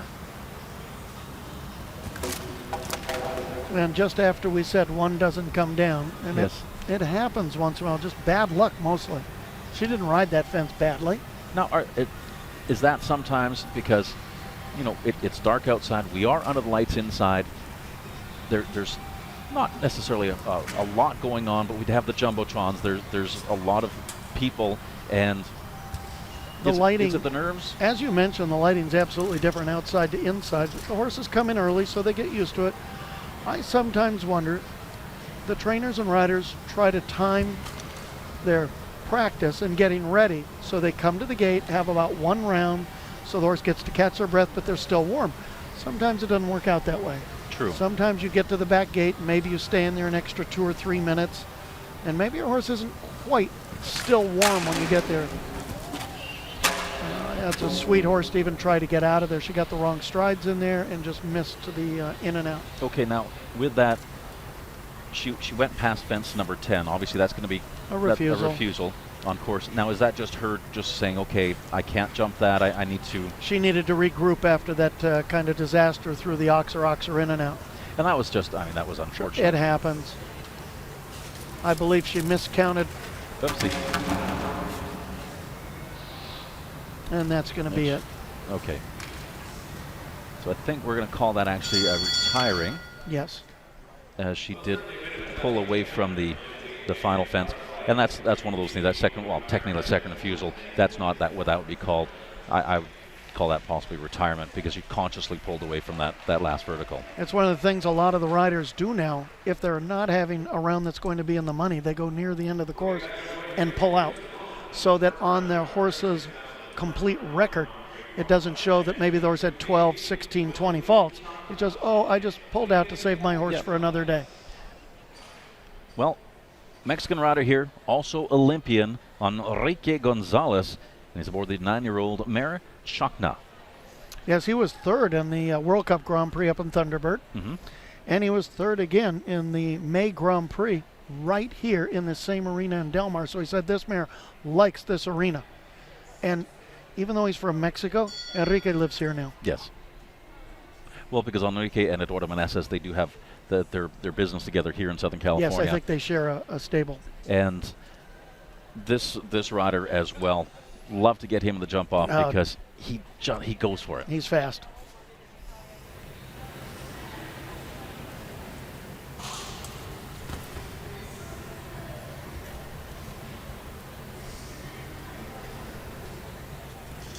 In the latter stages, as we're coming to the latter stages, this is the 28th of the 46. Knowing the time really hasn't been too much of a factor so far. Does it change your overall strat? It does? Yes, it does. You know that if there's a particular part of the course, maybe coming out of a sharp turn, you think you might have trouble with, your horse might have trouble, you go a little wider. You take an extra stride or two to get there. Absolutely. And these riders, by about the 10th to 15th, they watch the first few horses go. So they really get an idea how the stride, not just how many strides are, but how each stride has to be ridden. But yeah, when the time allowed is a little long like this, yeah, you can go a little wider in the corner here or there. Now, hopefully we get to... I'm not sure if you noticed how he jumped that 9AB combination. It was a very interesting approach, because he came in on the left-hand side of 9A. Oh, he almost fell off. He almost fell off. Oh, get it. Oh, yes. How about that? Wow. What a ride on Enrique Gonzalez and Chacna. Well, Mexico has one in the jump-off, and almost didn't have one in the jump-off with that 11 and fence number 12. Here it comes again. Watch. The horse took off very long. Very long. He will land. Oh, almost got it. Oh. And then Enrique falls on the neck. It takes him a few seconds to get back, and the horse starts to veer out away from the jump. He pulls the horse back in there and finds a new spot. Amazing. Just amazing. Amazing. At this point in time, 5 for the jump off. Doesn't matter, because you know what? He's going to come back regardless of how, well, thrilling that was. And it was super thrilling. We're going to see him in the jump off. Yes, but I'll guarantee you between now and then, all of his rider friends are going to give him a hard time about that. And probably well-deservedly so. I mean, that was amazing riding.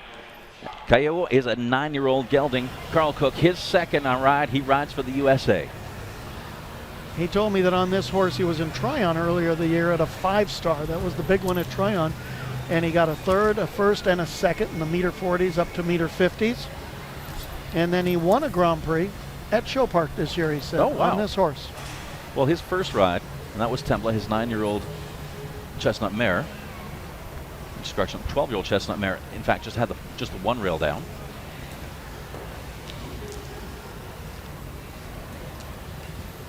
Oh, and nicely done so far. I told him I wasn't too sure about all the facial hair. Carl Cook's a very handsome young man, if you see him.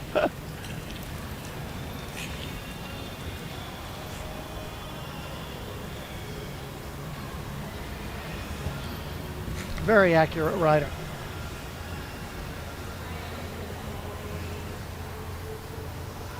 Now, when you say very, very accurate rider, you're trying to get perfect hoof placement, correct? Most people refer to accuracy as where the takeoff spot is, but to me, at this level of a class, that's not enough.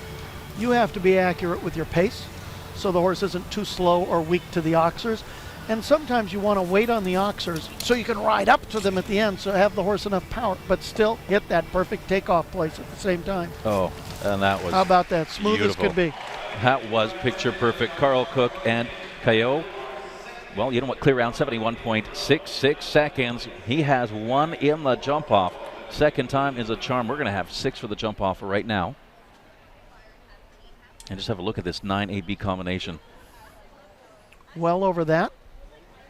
Look at that horse's front and back. Look at the back legs. We're a foot and a half over that. The Holy horses cow. love to jump for him. Yes. They really like it. do. He and Eric are making a great team. It's Yes. really coming together. Well, another rider for the USA, Katie Harris. This is an 8-year-old stallion. And Rob, I'm not sure if you've actually had the chance of watching this horse, Lafino.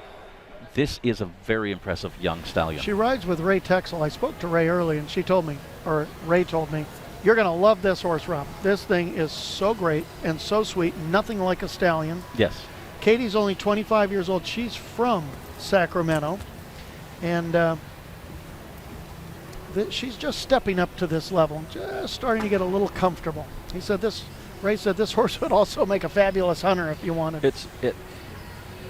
This horse reminds me a lot of how Carl just rode his round. Where Yes. the pace didn't change. It's that beautiful, just Smooth, goes even, around. nothing rough. And especially for an 8-year-old stallion. And look at this. He goes in a plain, almost a plain snaffle, with just a little figure 8 around his nose. A kind of a loose running martingale. So that tells me he's a rideable horse. So obviously, a rideable horse makes it easier for you. Oh my gosh, yes. But some of the best jumpers are just naturally clean and scopy, and they can do it all, but they're not nice to ride, and you just have to deal with it as best you can. And I guess those ones, they possibly have a little bit more determination. Like, no, I'm gonna. She was very deep there, and the horse helped her out. Because this is a fantastic stallion, and just one fence remaining. She'll do that forward 6. Oh yeah. Nailed it. Well, Did you notice, Davin? Now we've got 3 cleans in a row. 3 clears in a row. That trend, it is starting. Well, you know what? Right now, if you're sitting with 8 faults on the board, you're probably panicking a little bit. Let's have a look into this triple combination. She's got to She kick looked him. You can see her throwing her arms at him, putting her spurs back into his ribs lightly. So does to that keep him going? Sometimes, because you watched her hand movement to try Yes. to get through. Does that also encourage them as well? I don't think so. I Or think is that it- more is is it just something more of a the mental- riders okay. do. Yes. Because you do see some riders, and they're coming down to the fence, and I joke when I teach people, I said, it's your leg that makes them go forward. Your hands actually make them slow down. okay, I am de la Demi Luna, 10-year-old gray mare here. And the rider from the state of Washington, Cara Anthony.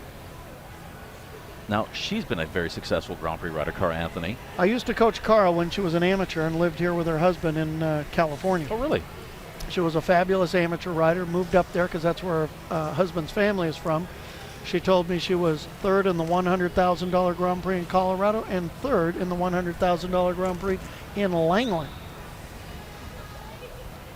Well, so she's had great success so far in 2016, which really does help, you know, as you continue on. I mean, we are still somewhat in the early stages of the World Cup season. Very much so. But if you've had some success earlier on, it just gives you that bit of confidence you need. Every rider, male, female, you need that little bit of swagger over these jumps, that I can do it, and he can do it. Now, can the horses feel that when you have that swagger, when you have that, yeah, we got this, don't worry about it. I've always in my life said that you will get more out of a horse if the horse and the rider like each other and get along, rather than just putting another rider on a horse who maybe is technically a better rider, but they don't know the horse as well. Maybe they don't get along as well. That's true. I think a horse will really give you the extra effort if they love you. Okay, so 8 faults to this point in time. Very short there, but that horse can be clever when it needs to be. Okay, just that fence number 12. She wants to be a fast 8 faults. Those are pretty fast for the 8. 81 or 71 seconds right on the nose car, Anthony, and I'm de la Demi Luna.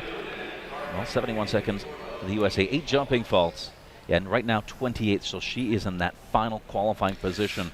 That's the nail biter. That's going to be hard to hold up for 10 more rounds, isn't it? Okay, let's have a look at this triple combination. A element comes down. I didn't see He was anything still there. drifting to the left. Are you watching this? So he that left drift. She straightened him out by the third fence, but as he jumped A, he was drifting left, and he ended up on the left side of B, so he probably didn't push off evenly with his 2 hind feet since he was drifting off to one side. He Okay. never squared up to the fence completely. So it's because, I mean, that is a turn, and that the triple combination coming across the diagonal. If our course design wanted to make that a little easier, he would have moved it down the ring about another 20 feet to let everybody get straighter. Okay, so Heart and Towel now for the USA. SF Ariant, an 11-year-old gray mare. And he went clean on this horse at the LA Masters recently. Yes. Hardin, though, spent a lot of time this year in Europe. Hardin is a fantastic rider. You know, his dad was one of the great hunter trainers in America of his generation, Jack Tell. And his sister is one of the great hunter riders in America right now. So it really is a family sport.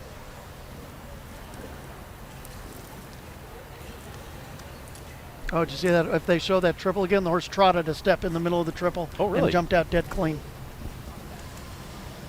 Now, once again, let's go back to the rider. When you feel that, does that make you go, uh-oh? Yes, but he didn't seem to bother him at all, but it's absolutely something you would feel. But I'll bet you this horse has done that with him before because he didn't even wince. Oh, yeah, this horse is really trying hard today. Well, when I told you Heart and Towel is a really phenomenal rider. Yes. Longines world ranking right now, he's ranked 41st.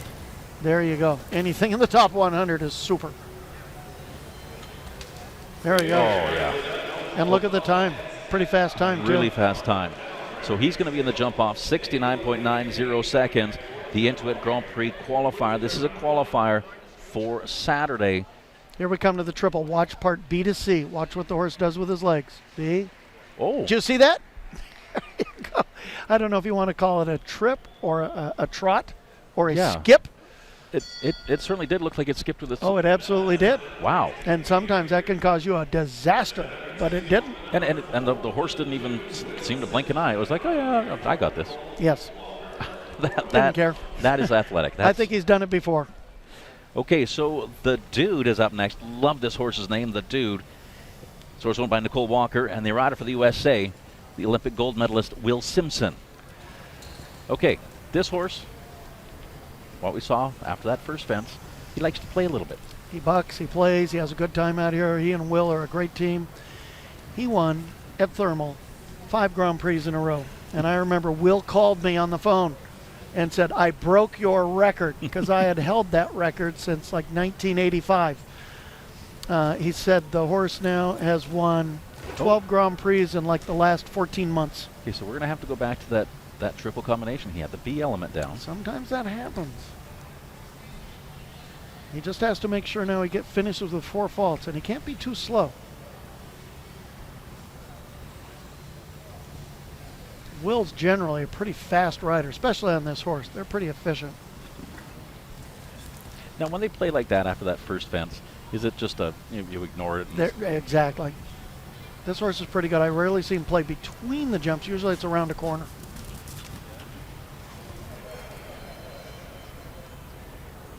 So he took way back and opted to add the stride to the final fence and be extra careful, but still 4 faults with a very good time.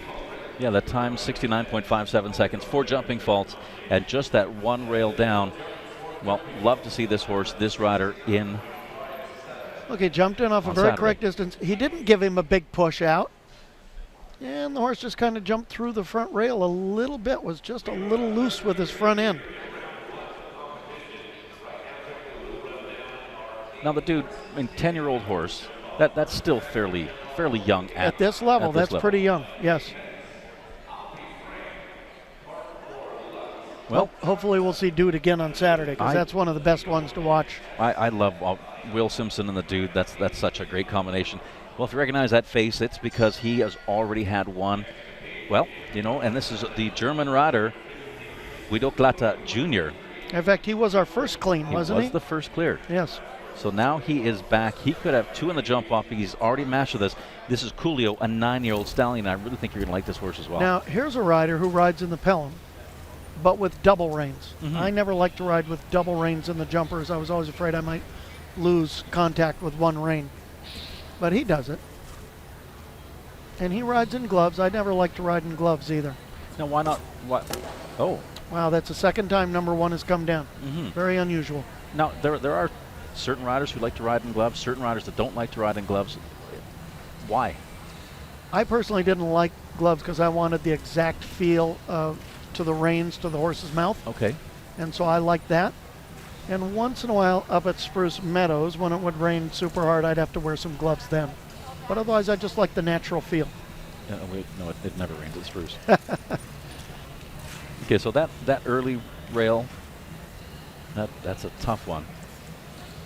It is, because now the rest of it, he misrode that.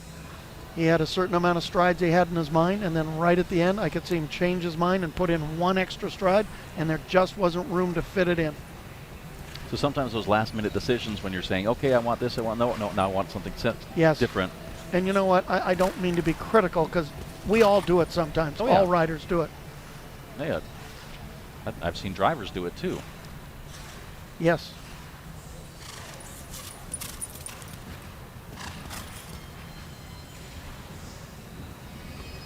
Okay, so a young stallion here, 9 years of age, and that'll be 8 jumping faults. He almost looked like he got a little bit stronger towards the end. I think he did. I think this horse was just a little bit preoccupied when he came in the ring. And like I said, horses that haven't been in this ring before or enough sometimes look away. Could you see him do all the fight, and then he gave up? He said, I'm just not going to get there where I need to be. Here, horse, just do the best you can. Yeah, because Guido Klata Jr., I got to say, he is an amazing rider from Germany. Good. He's going to be first back in the jump off. Well, Andrew Ramsey for the USA, 10-year-old gelding. He is aboard, known as Stranger. Andrew brought his coach with him this week. Did you notice that? No. You don't know who his coach is? No. Some tall, skinny guy named George Morris. Oh, yes, I did happen to notice and George that's Morris. Andrew's coach. Yes, okay. Well, if you're going to have a coach, and, that's a pretty good one to have. Yeah, he lives in Wellington most of the time, but he says he's almost always on the road. But, he's originally from the Bay Area here in California. Really? Yes. He's a California boy. Yet earlier this year, they won a class in Bromont, and they won a big class, he said, in Spruce in Calgary.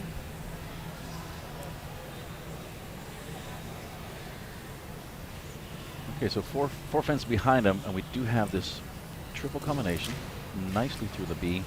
You can see him land after the oxer and take back and tell the horse now slow up for the vertical. Very well done. Now this horse, the bit doesn't look like it's a big heavy bit. Not at all. This is a loose ring snaffle, it looks like.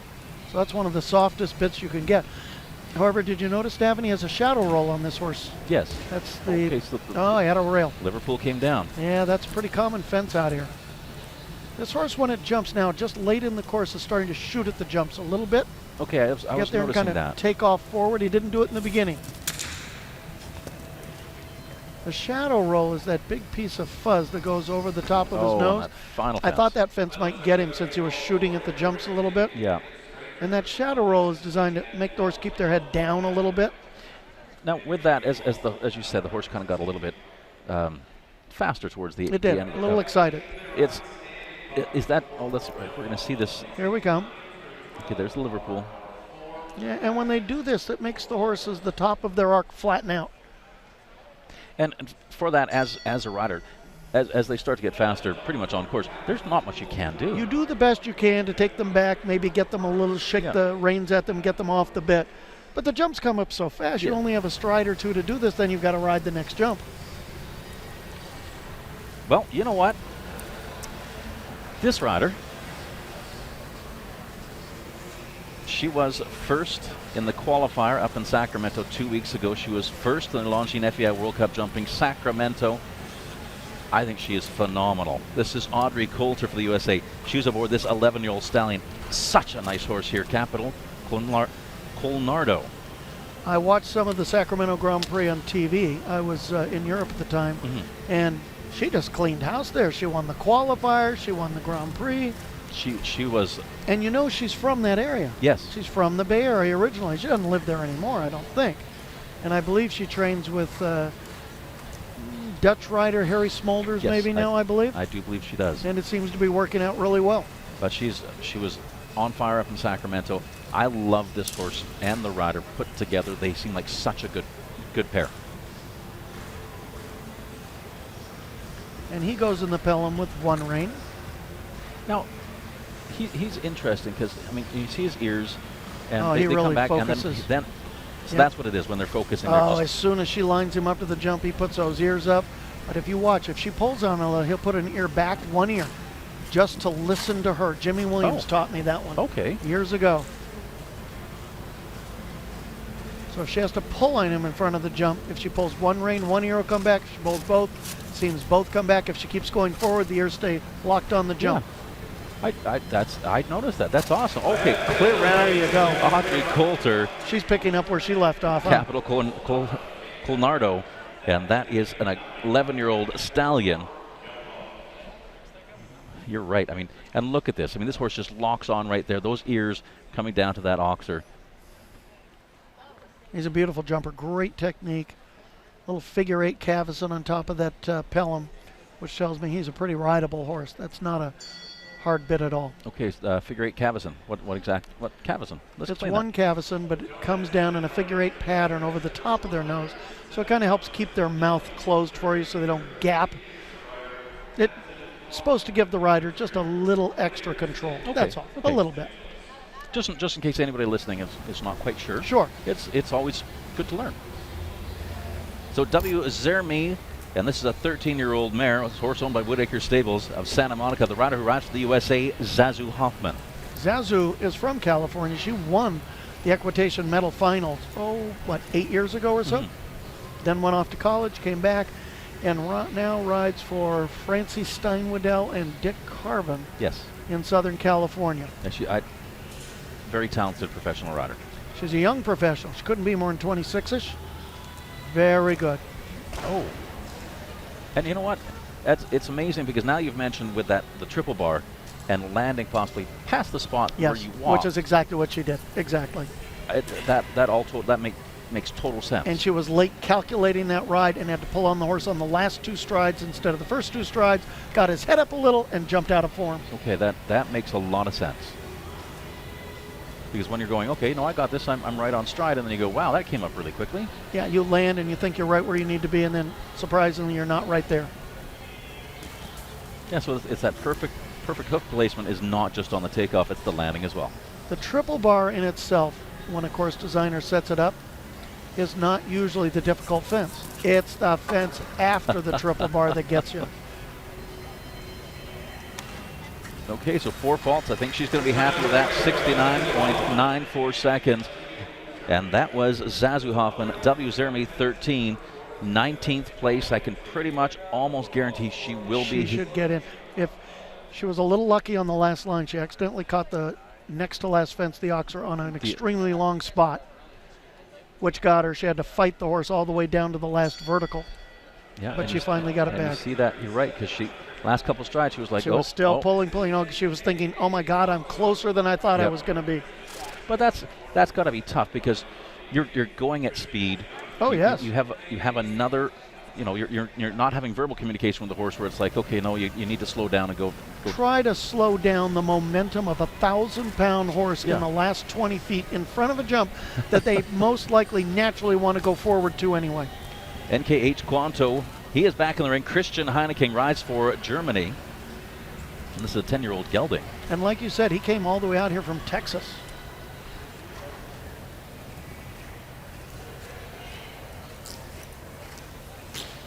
And actually talking to Christian Heineken, I do believe next week, because he really wants to qualify for Omaha. Next week, the and that is the Longines FEI World Cup jumping up in Calgary. So I do believe he's going up to Calgary as well with his mount. So I believe for the horses, that's about a 28-hour drive. Could be something for like horses, that, yes. because they have to stop at the border, Yes. get checked and everything. That takes a little bit of time. And I don't believe they stop on the way other than at the border to get checked. I think they just go all the way through and then let the horses rest when they get there. Because I gotta say, this horse is jumping well. No, this just 2 jumps to go, Davin. Oh, Left long, you can see him fussing with his hands. I think he confused the horse there. But the 4 faults, a little bit of a slow time. 73.15 seconds and 4 jumping faults. Christian Heineken, NKH, Quanto. Okay, 25th right now. He's right on getting the close, bubble, isn't getting he? close to that bubble of 28. Okay, I have to ask you because, okay, we're going to actually have Watch a the look. hands. Watch the hands right here. Watch him kind of pull. There it is, right there. And that confused the horse, left the horse too far back and a little soft and weak. So sometimes when you ask, and sometimes you ask maybe a little too hard, and the horse Yes. goes, And then the horse gets an overreaction yep. and spits out the bit, and now you don't have quite enough momentum and forward drive to get across the width of a big oxer like that. Spits out the bit. Let's explain that one. Oh, that's a good one. We all use it. You want the horse to pull on you some. A little less to the verticals, a little harder to the oxers, really hard to a big water jump. And he had the horse pulling about right, but when he gave it that extra yank, I think the horse was a little confused and let go and stopped pulling right in front of the jump. Here's Mei Zhu from China. She, in fact, rides for China. Geraldo as a 13-year-old gelding here. They've been a very successful partnership. You were there. She won a class this year. She won a Grand Prix this year in Southern California. She's not quite as experienced as a lot of the pros in here, but she's coming along very well. Now, fence number 2, unfortunately, that is too bad. And it's not exactly a blind turn there, but I think, it comes up quick. It comes up quick. I think the horses almost want to go down to the far rail and continue. This horse, if you notice, has a very unique style in front of the jump. He stretches his nose down and out. Yes. And I think that makes him sometimes a little heavy on his front end. And I thought to that second fence, she didn't follow her turnaround quite enough and got there a little close. And this horse maybe wasn't quite as fast with his front end as it could have been. And now she's had 2 verticals down. And I mean, we have tall riders in this. She's a fairly small. She's a small girl. Yes, she's a small girl. Now, when you mentioned the horse has a tendency to maybe put its nose down a little bit, can that get her pulled out of position? Pulled forward, but the horse goes in a snaffle. You might think maybe with some kind of another bit she could pull the horse's head up a little more.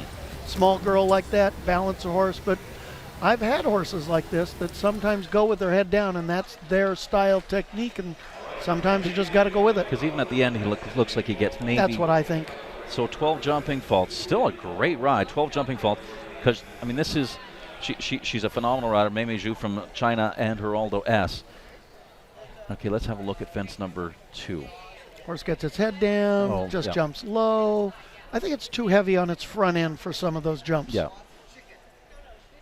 A horse has to balance between their front feet and hind feet. And at takeoff, you want them to balance back hard so they can push off. And I don't think this horse is getting most of its weight on the back end. All right, here comes Spooner again. Shiva Z and Richard Spooner. He's back in the ring, the 17-year-old gray gelding. I was here last year, and he won the speed class out of 55 on this horse. Oh, wow. This is a very fast horse, and of course, Spooner's one of the fastest riders ever.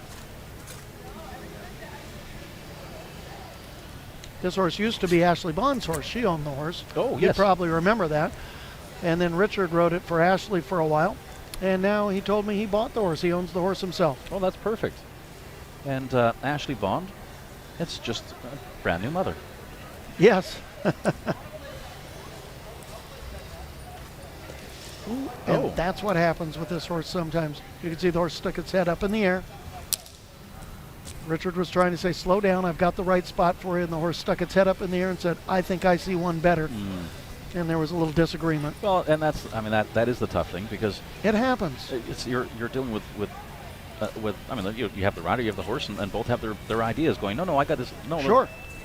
And this horse, even though he goes in a snaffle, is not always an easy ride. I've seen him many times where he kind of has his own opinions sometimes. He is a wonderful jumper Also and nicely used to drew. jump the big jumps and probably still can. But every now and then he has his own, he's a horse of his own mind.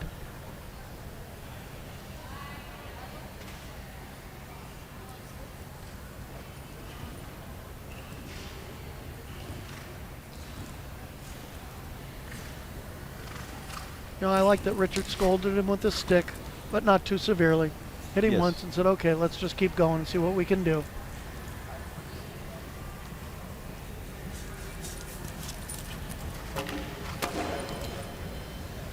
Well, unfortunately, fence number 11 coming down. That's going to add on to the total. Plus We're- time faults. Plus time fault. So a total of 13. The time 95.96 seconds. So jumping faults plus time faults as well. I hate to say this because I like Richard very much and I love watching him ride, but he may be in a position where neither of his horses gets into the Grand Prix. Yeah, and you know what? You saw it, as you said, the horse's head came up and the horse was going, no, I have a better idea. And Yes, that's exactly it. it is, unfortunately, those things happen. I can't tell you how many times it's happened to me too. It happens to everybody. That it certainly does. Harry Schmolders, this rider for the Netherlands, and Apollonia, a 12-year-old mare. As I mentioned, this is the coach for Audrey Coulter. And Harry Schmolders, very good rider as well. Yes, I'd be interested to see what his standings are in the Longines. Well, he's on the Longines World Yes. standings, number 13. Oh my gosh, Yes. that's fabulous. And it's he went from 15th in the world on the Longines standings to 13th. He's now ranked number 13, and at that top level, it's so competitive. It's They're also good. They're also Yeah. well mounted. But with a good show here this week, maybe he could jump into the top 10. yeah, I think so. And he's always he's got a lovely hand when he rides his horses. He's nice and soft, and they follow his hand. They seem to like when he takes a feel on their mouths. He has a strong bit on this horse, so he has to have a good hand on it. It looks like maybe a heck a bit, which is a lot of leverage down below. That brings that leather strap up under the horse's chin with the long shank, and then just a nice kind of soft snaffle probably. But as you said, like with a bit like that, the rider has to have beautiful hands. Have you been watching this horse's ears? Yes. Oh my gosh, this one really zones in on the jumps. You know what, I think maybe, because this horse also owned by Copernicus Stables, which is the same as the owner Is it? of Audrey Coulter's. You think they go around saying, hey, do you have any horses that just get their ears? Or they go, hey, I really want good jumping horses. Okay, so just the one fence left. Okay. There we go. Well, the Netherlands in the jump off. Harry Schmolders, Apollonia. What a great 12-year-old mare. 71.01 seconds. Time certainly not a problem. And, well, there is that 13th highest ranked Longines on the Longines standings. I think you can see by this ride why he is ranked 13th in the world. Yes. Pretty spectacular. And that's true. I mean, because you, for example, at the LA Masters, and you watch these wonderful events, these wonderful Longines events, and you get to watch the best of the best of the best, and those ones that are in the top rankings, they're It's always. not, and for me, it's not just watching the top horses and riders. Mhm. I get to see the top venues, Yes. the best of the jumps and fences out Yes. here. They are beautiful, and I get to see the best course designers. Well, and the other thing, you also get to see the best watches in the world, and those are the Longines watches, because I got to tell you, they are fantastic. So Tina Yates, and she rides for the USA. Well, she was originally, I do believe, from Scottsdale, Arizona. Yes, she was. Spent a lot of time here in California. And do you notice the red ribbon in the horse's tail? I do. It's a beautiful fashion statement. That tells the other riders in the schooling area, stay away from the back end of this horse. Really? Yeah, that means my horse sometimes kicks. Look out. Okay. Well, this horse with the beautiful red ribbon in its tail is Zuladi Vidiel, 12-year-old stallion. And he goes in a pelham with one big solid rein. He has a lot of motor. This is a powerful horse, but she doesn't seem to have much trouble holding on to him. A little hard time making that turn. Made it work out anyway.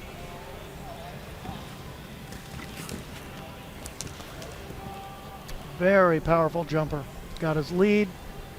She got him good straight and square to the vertical.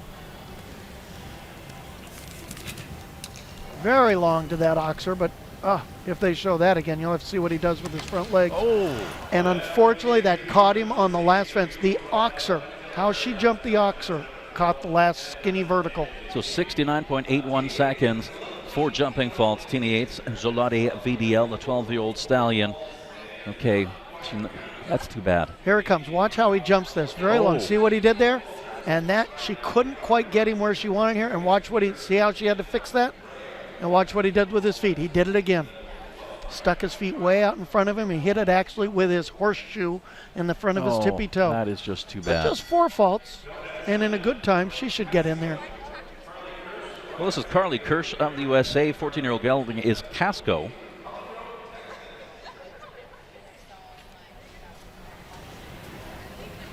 And Casco, 14-year-old gray gelding. And just 4 remaining. Now, when you're one of the 4 remaining, when you're the last one remaining, one of maybe the last 5, doesn't really matter the number. Do you still have the same? Oh yes, jitters absolutely. Yeah. You come in the same way. I mean, this is what you're here for, this one class. I always got nervous before the big classes. I don't think it made me ride poorly, but I was always nervous, and I think I got nervous because it was important to me.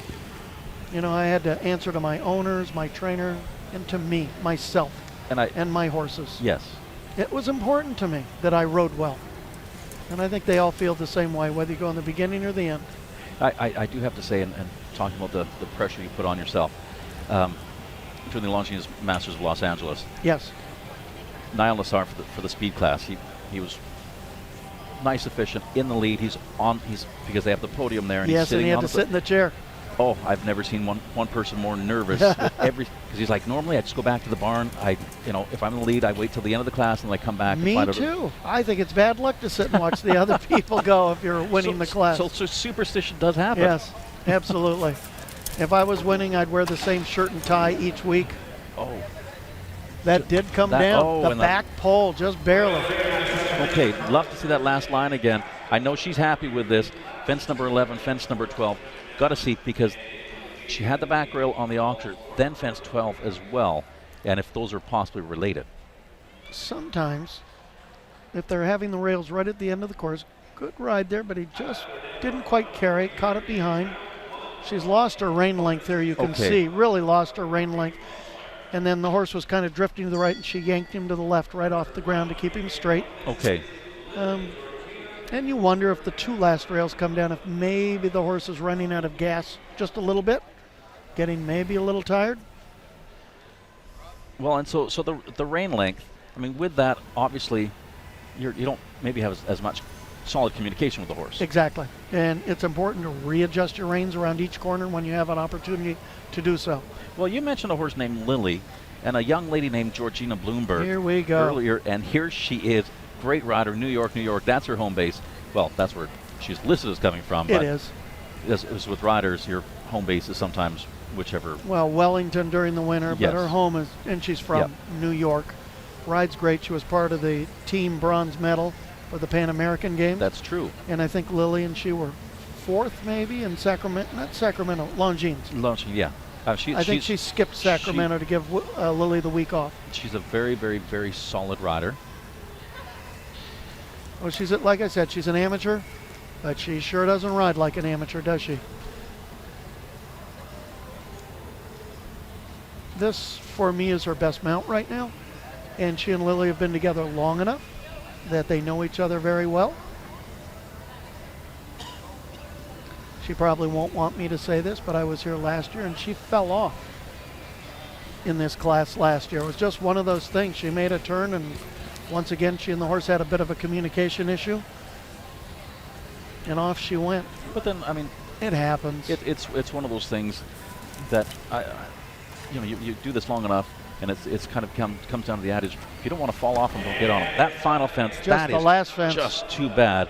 She was a nice, quick time, ranked 26. Well, I think she's going to get in because there's only 2 remaining. That's right. They would both have to beat her for her not to get in. Watch, she got there okay. Just and the horse didn't hit it hard, but hit the very top edge of the rail, which starts it spinning. Now, for Georgina, she came through that finish line. She didn't look back. Tina Yates, when she came through that finish line, she looked back to can you hear him? Can you not hear him? Do you just go? I never look back. Never look back? To me, it makes no difference. Yeah. You know, you're just riding what's in front of you. I never look back. Well, here's Mavis Spencer back in the ring. Once again, I can't say enough. She's such a great rider. Rides for the USA. 8-year-old. This is a young gelding. 8-year-old known as Dubai. This is her. I saw her ride this horse, and I told her how much I liked it in the 8-year-old classes in Kentucky, and she won. But she said this is her first time to try the international level classes with this horse. Oh, what a nice hind end on this horse. Yeah, this horse is a beautiful jumper, and she really rides him great. Look at it, he just goes in kind of a snaffle bit. Isn't that nice? But he does throw his head a little. So the one thing is, she doesn't look like she's fighting. He throws his head and her hand just stays in one spot. Yeah, Mavis is a beautiful rider. Tall, slender girl, so she's got some leverage on the horse when she needs it. Little cross canter there to the triple. Didn't seem to bother him or her. Now, sometimes for the rider, being too tall, is that a disadvantage? I don't think so. A lot of those German riders back 10, 15 years ago were like 6'5", 6'6". Didn't bother them. And even when I rode, Joe Fargas is 6'6", and he rode Touch of Class, who was only 15'3", and they won the Olympic gold medal. Okay. Well, unfortunately, the Liverpool coming down, fence number 8. Short there. That's going to change her ride to this Oxer a little bit. Still rode it very beautifully. Yeah, rode it perfectly. So now it's all about the time allowed. Okay, 69.12 seconds for jumping faults. Dubai, that is a phenomenal. So she was a little faster than Lily. And so she's ranked 15th right now. So we know that Dubai and Mavis Spencer, they qualify for Saturday. Yes. She should be very happy with this round. Here's this rail. Hit it in front. Just ticked it, but this horse is inexperienced. The Liverpool is set way behind. So he kind of made his arc over the center of the Liverpool instead of where the rails were. He'll learn that soon enough. Okay, so I mean, being 8, he may not have actually ever have been privy to having a Liverpool set like that. He's probably only jumped something like that 1 or 2 times in his career so far. Okay, so that's perfect. Well, Carnival, an 11-year-old chestnut gelding, final to go. The rider, well, the rider from the Great White North from Canada, Chris Serby. And I mean, wow, he has had quite the year. I haven't seen him yet. He hasn't been to the shows I've been at. He won the 6-bar at the Spruce Mountains this year, or the 6-bar. He won their Derby. Wow. He went to Europe, was very successful over there. Chris Serby, actually, I've known since he was a junior. How old is he now, give or take? Probably 26. Another one of these young superstar riders coming up. Yep. It's amazing because there are so many superstars. Chris Serby, Mavis Spencer, Georgina Bloomberg. You have Carl Cook, Tina Yates. I mean, and you're naming them. And yes. They're riding. It's almost like they're riding beyond their years. I mean, absolutely. And what they can do with their horses and the feel is just wow. And I rode in my very first Grand Prix when I was 30. Yes. Most of these riders now are riding in their first Grand Prix somewhere between 18 and 22. Yep. Okay, so fence number 6 coming down. I know Chris is not going to be happy with that because he really wants to qualify for Saturday, also be up. But I think he's probably going to be picking up the pace, knowing I got to, I have 4 faults now. I've got to move. Now it's all about the time allowed because not all the 4 faulters are going to get in. Actually, I mean, this has been a phenomenal course because so many horses. It's really worked out well, hasn't it? Oh, 4 faults, 70.20 seconds. Well, Chris Serby, Carnival, will we see them on Saturday? And yes, in fact, we're going to see him on Saturday, 23rd. So I know he's not going to be happy with tonight, but you know what? That's not that big a deal. Here's that fence number 6. That's the fence I thought was a little harder than it looks, and that's the second time we've seen the back rail come down. It almost looked like he was turning a little bit in the air. The horse knows they're going to have to turn. Mm-hmm. And then sometimes the horse anticipates the rider, gives a little lean with their body weight, the horse knows, and they turn a little earlier than they need to. Okay, so that's, and if they turn a little earlier, I guess maybe that makes it a little bit wider too. It does. It makes the jump a couple inches wider than it's supposed to be. I tell everybody, when you jump the oxers, don't angle the oxers. It makes them too wide. Well, so we have, well, in fact, a number coming back for the jump off. And look at how many we have coming back for the jump off. There's 8 right there, all the way up to Hardin Towel in SF Orienta. So Guido Plata Jr., Harley Brown, Casey Ament, Hannah Moritzen, Enrique Gonzalez. Well, we're going to have 10, in fact, Audrey Coulter and Harry Schmolders. I think they are in that enviable position. 11th right now, Peter Boshenik. He will take home that with the fastest of the 4 falters. Ray Texel will take home 12th spot. There you go. So we do have 10 coming back for the jump off. And the last 2 to go, well, that will be Audrey Coulter. She won the qualifier in Sacramento. And we also have Harry Schmolders, the final to go in the jump-off round. Now, last thing on the jump-off, is that an advantage, not an advantage? Oh, come on, it's got to be a big advantage. You get to watch everybody else go. But then I've seen a lot where the person who goes first goes clear, goes fast, and goes, hey, you know what, catch me if you can. And people are trying to catch them so hard that they have rails. That happened for Niall at the Longines. He was the first one in. Yes. And he went super fast. Everybody else tried to beat him. It didn't quite work, and finally one horse caught him at the end. Well, you know what? We are in for an exciting jump off. 10 to come back for the jump off. Intuit Grand Prix. This qualifier for Saturday, but tonight the focus on Del Mar. And we're going to be taking just a little bit of a break as we hear from our wonderful sponsors.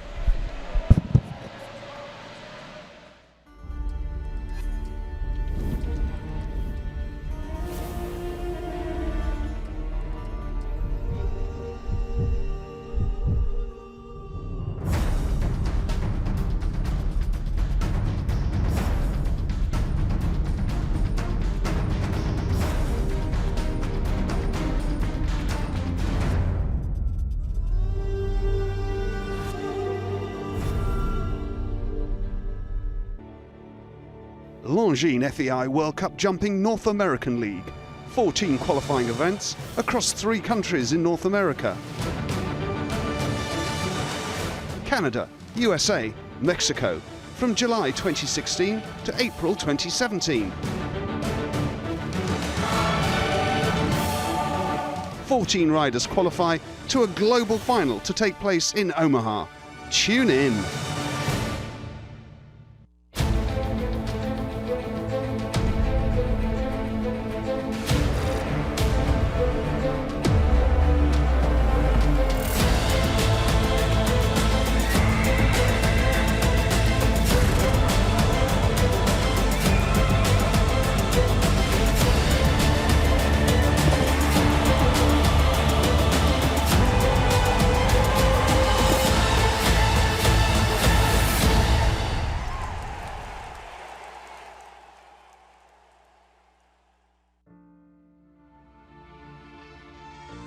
Equestrians live in a different world.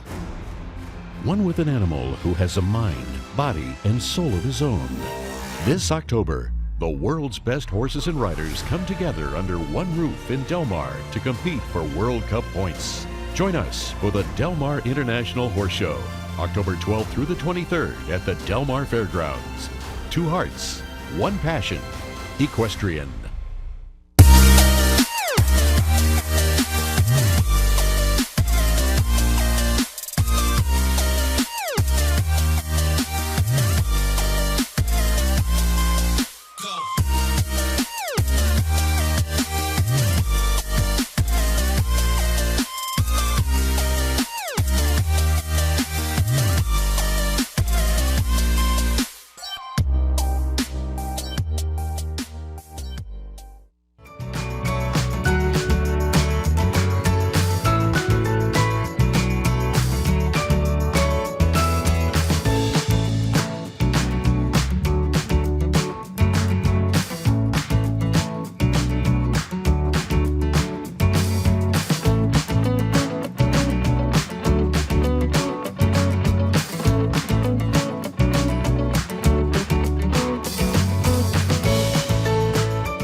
Odiseo returns to Orange County for the holiday season. Get your tickets at Cavalia.net.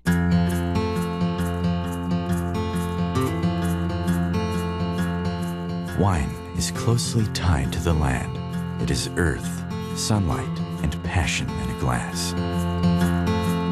Welcome to Cali Paso, a place where wines of elegance and refinement have impressed critics and created a worldwide phenomenon. A place of stunning architecture, luxury, and passionate winemaking.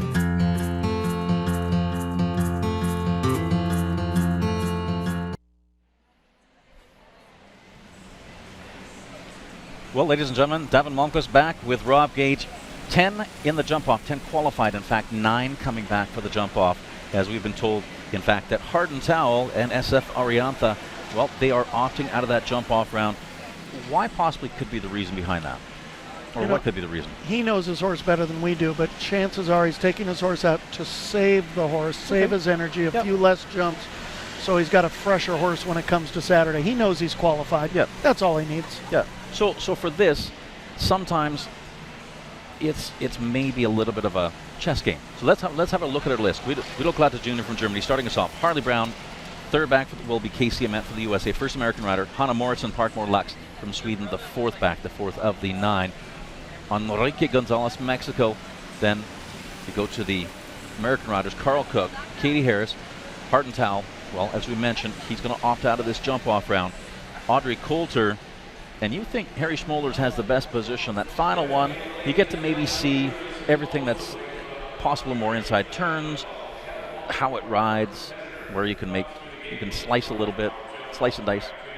I think any good professional, if they get a chance to watch the horse ahead of them, can figure out one turn someplace where they can leave one stride out that the other horse didn't and beat them by 1/10 of a second.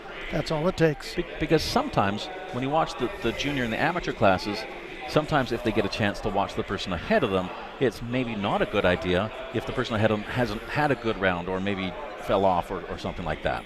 Yeah, young juniors and amateur riders sometimes can be intimidated by something like that, but these professionals not.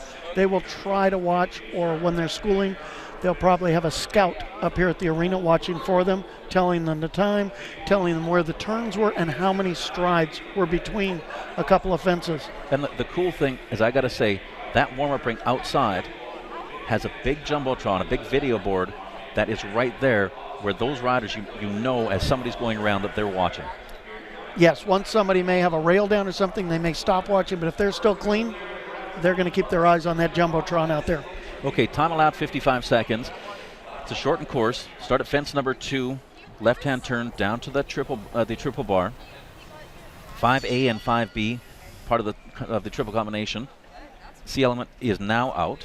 Fence number 6, that's the butterflies. 8, and that is the Liverpool. 9B and 11. Get a good gallop to that 11. That'll be exciting. And so I think that's going to be a very exciting gallop down to that final fence. Here's the first one that qualified in King High and Guido Klatte Jr. It starts at the far end of the ring from you and me.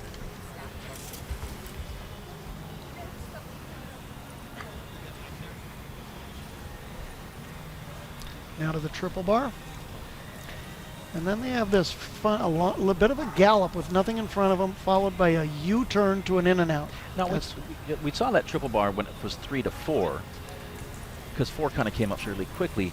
Now with this, with the long gallop to that combination, does that play a different effect with it takes the triple bar out of effect? Yes, now you can just run to that triple bar pretty much as hard as you want to go. Okay, there's fence number 8. Oh. Okay, so now he almost has to pick up even more pace if he wants to be the fastest. He's making the inside turn here, which I'd expect for most riders. He's not all out to the last fence. But a nice round with 4 faults. So 4 jumping faults, that's not terrible. And so Guido Klatte Jr., King High, 4 jumping faults, 44.09 seconds. He is the first one back for that jump-off round. We have the opportunity of watching how that jump-off goes. Okay, so here is that turn back from fence number 6 back to the fence that came down. This one still is going to come down a lot because the Liverpool's set in the back and they're going so fast. The horse will tend to jump through the arc.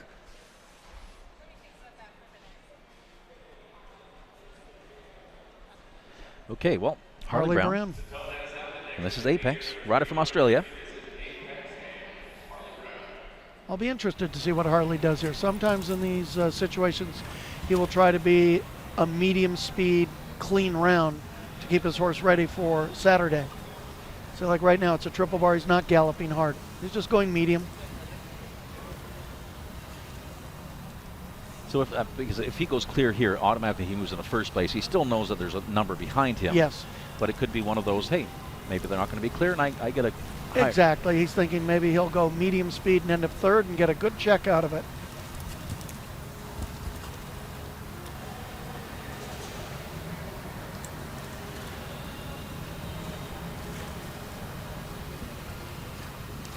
Okay, so there is that 9B still in. Okay, and he takes that turn back to the right. Not coming out, getting very square to the fence. Didn't take any chances there. Okay, so clear round in the first place. And that is Apex and Harley Brown. Time 47.62 seconds. So Rob, I'm assuming you think that time can be beaten. I think that will most likely be the slowest of all the cleans. He was just conservative. But as you said, he's possibly going for that second, the double clear, wants to keep the confidence, and also looking down the road. Certainly, it's a strategy. I'm not knocking it. He may end up, he's probably guessing he might end up third, maybe fourth. Still a good check. Yeah. Well, I'll be Frank and Casey Ament riding for the USA, first American rider. Well, the first back of the American riders, not yes. the first one. The first one in the jump off, yes. I get it. Okay, now, as she came around, and I'm not sure if you could hear, she kind of clucked to her horse. I heard her cluck to the horse, yes, because she was right in front of us. Just telling him to wake up. Now we got to get going a little bit. You have the hand commands, you have the leg commands, yes. and also verbal commands. Absolutely. We use our voice commands often. And on horses at this level, we use our weight, sometimes leaning back or right or left to tell the horse what's coming up. Oh, cool. She made an inside turn here to the in and out. She was in front of one of the jumps that everybody else has gone around.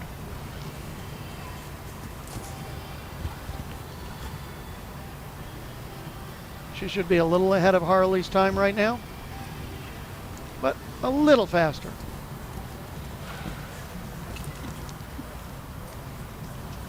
She got a little more gallop there. You could hear her cluck to the horse once more to tell him, let's get going. She took a chance to the last fence. Oh. That's the only place she really galloped out and unfortunately caught her. That is just too bad. 44.94 seconds for jumping fault. Casey Ament, I'll be Frank. Well, she was going to move into first place, but that slips her down a couple notches into third. And that happens all the time. We're going clean. We go, one more fence. Let's go. We can take another second off. That's the only place she really galloped the horse outright. Oh, look at that. Almost, it looks like it was just barely touched, even as she comes out of frame. Yes. The rail's not even out, but she looks back and she goes, oh, that is just too bad. Well, okay, riding for Sweden. Hannah Mortson, Parkmore Lux. Riding for Sweden, but living right here in Southern California. This is the girl I said earlier. Rides and trains at home with the legendary Bernie Traurig.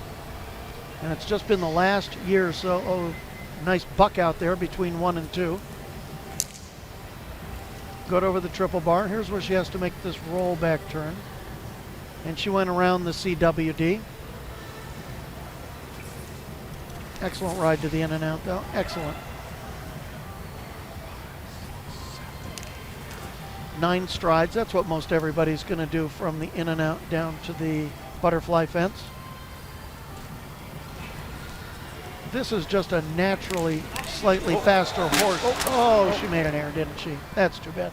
She tried to leave a stride out there.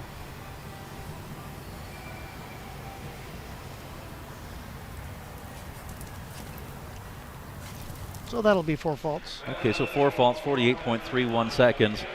Now, the way that the horse jumped that Liverpool almost looked like it impacted the neck, kind of hit her a little bit. You are so right. When he jumped that Liverpool, he had a little stall there, and I think she had a count of strides in mind to this oxer, and I think that threw her off.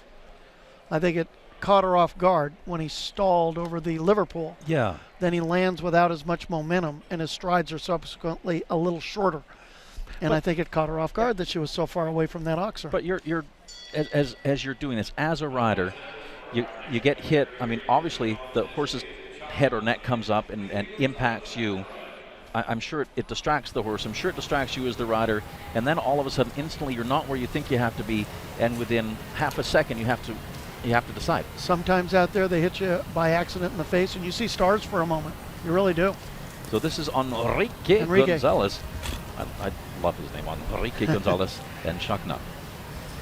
He is a very fast rider anyway, so I expect him to be the fastest of everybody. If he can leave them up, he may take the lead. Around the CWD. Okay, so he went around that. Most riders have. Only Casey, I noticed, went in front. He's got 4 already.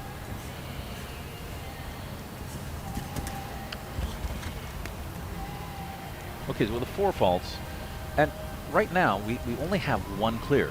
Yes. And that's Harley. So Harley's strategy may be. Oh. Wow, now we're sitting at 8. Harley's strategy may pay dividends for him. It's one of those. You never know. 8 faults. Okay, 8 faults. The time actually not too bad, as that time coming in at 45.49 seconds. That's going to put him in the 5th place just with the 8 faults. Well, so Harley not the fastest time so far. In fact, the 2nd slowest time so we've seen in the jump off. Yes. But he's still in 1st place with that clear round. So here we come to that combination. It's a strategy Harley took, and every time a horse has a rail down like this, his strategy looks better and better. Well, and on that, so sometimes, because with show jumping, sometimes it looks like there's a game of chess going on, where it's like, okay, you know, I don't have to be the fastest one, but I'm going to go clear, and maybe everybody else is going to be trying to beat each other, and then you're the one that's left. You know, the last man standing. You're the last so to man speak. standing, and everybody else beats each other up, and you kind of go. That happens, and sometimes it goes the other way. You go slow, and everybody does leave the jumps up, and you end up 7th or 8th. So this is Caillou and Carl Cook.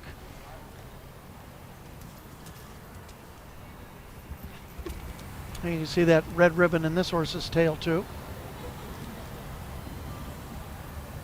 which basically tells everybody in the schooling ring, stay away from the back end of this horse. So it's more or less like having a big neon sign on the back of your horse. It is. And that's common right around the world. Yes, okay. Everywhere. Okay, so this horse is jumping great. 6, 7, 8, 9. Right there. That's everybody's doing 9 strides in that line. Okay, so nice turn back. Carl's always very efficient on his turns. He is a great rider off the curves, isn't he? That's a learned skill. It's nothing you're born with. You learn that skill to find your distances off the curves. Okay, he's done it. Oh, look at that. 45.66 seconds. You know, and I got to say, Carl Cook is like the Iceman to me, because there's never too much expression. He wins. He looks the same. It all looks the same. He keeps so much emotion. I mean, what a ride here. Defense number 6. And that turn, I mean, what do you got? Is that picture perfect? That turn? I mean, it's he just leans in. The horse knows where he's going. Turns right underneath him. That's still a beatable time. Yes. He did not go crazy wild fast, but he was excellent. But it's amazing, because these riders, when they're not in the competition arena, super fun to be around. They're great. You talk to them, this and that, the other thing. Now, when I said Carl Cook, he's like the Iceman, because they walk into that ring, and all of a sudden they have their game face on. I think you should keep that as his nickname. I like that. I'll bet you he would too. He might hunt me down. Okay, this is Katie Harris and Lafino. Great 8-year-old stallion here. I think certainly one of the youngest horses in the jump off. Beautiful jumper. Seems solid to the jumps. Rideable. And he's even a darn good-looking horse, isn't he? He's a very good-looking horse. So she's a little wide on that turn. Wanted to give her young horse a little space to think about it. Rub the rails, but that not too hard. I think it mostly made a lot of noise because he hit it with his hoofs. Okay, so she didn't make quite as an efficient turn as Carl. Is that one of those horse age things? Just hasn't. a little bit the age and also the size. Carl's horse is just naturally a smaller, tighter, handier horse. But she's given a bit of a run to the last fence, isn't she? She is. If she can find a spot here. I She think did. she's She got did. it. Not quite, but so close. So close. Did you see that? 45.73 seconds. Time to beat 45.66. I mean, That's less than a tenth of a second. it is. And it really comes down to that little margin here in the jump offs. That's how good these horses are, how good these riders are. Look at that gallop. I mean, She couldn't beat him on the turns, but she tried to beat him on the straight out gallop. But and that horse, I got to say, 8-year-old stallion. I hope that's one of the people you get to interview after this. So do I. I mean, With Katie, a young horse, she's got to be so proud. I want to know all about that horse because that horse is fantastic, absolutely fantastic. Carl Cook in the lead, Katie Harris in second, Harley Brown in third, and Guido Plata Jr. in fourth. Casey Ament right now fifth. Anna Morrison in sixth place. Well, as we mentioned, Hardin Towel, he opted out of that jump-off round. So here's Audrey Coulter. This is the hot rider on the tour Yes. lately. And Winning Capital both classes up there in Nardo, Sacramento. Both 11-year-old classes. stallion. Both She those took classes. she took a good shot at that triple bar. That's what I thought they should all do. Oh, and she went She inside. made the inside, didn't she? Save a stride. Now with that inside turn, it really does. It'll save a full stride, which is about a fifth of a second when they're galloping well, like and this. right now we're noticing. I mean, not even a tenth of a second between Exactly. first and second. If she can keep them up right now, she's ahead of both of their times. Oh, and this horse is jumping. And she's taking a good gallop. Settling down just a little.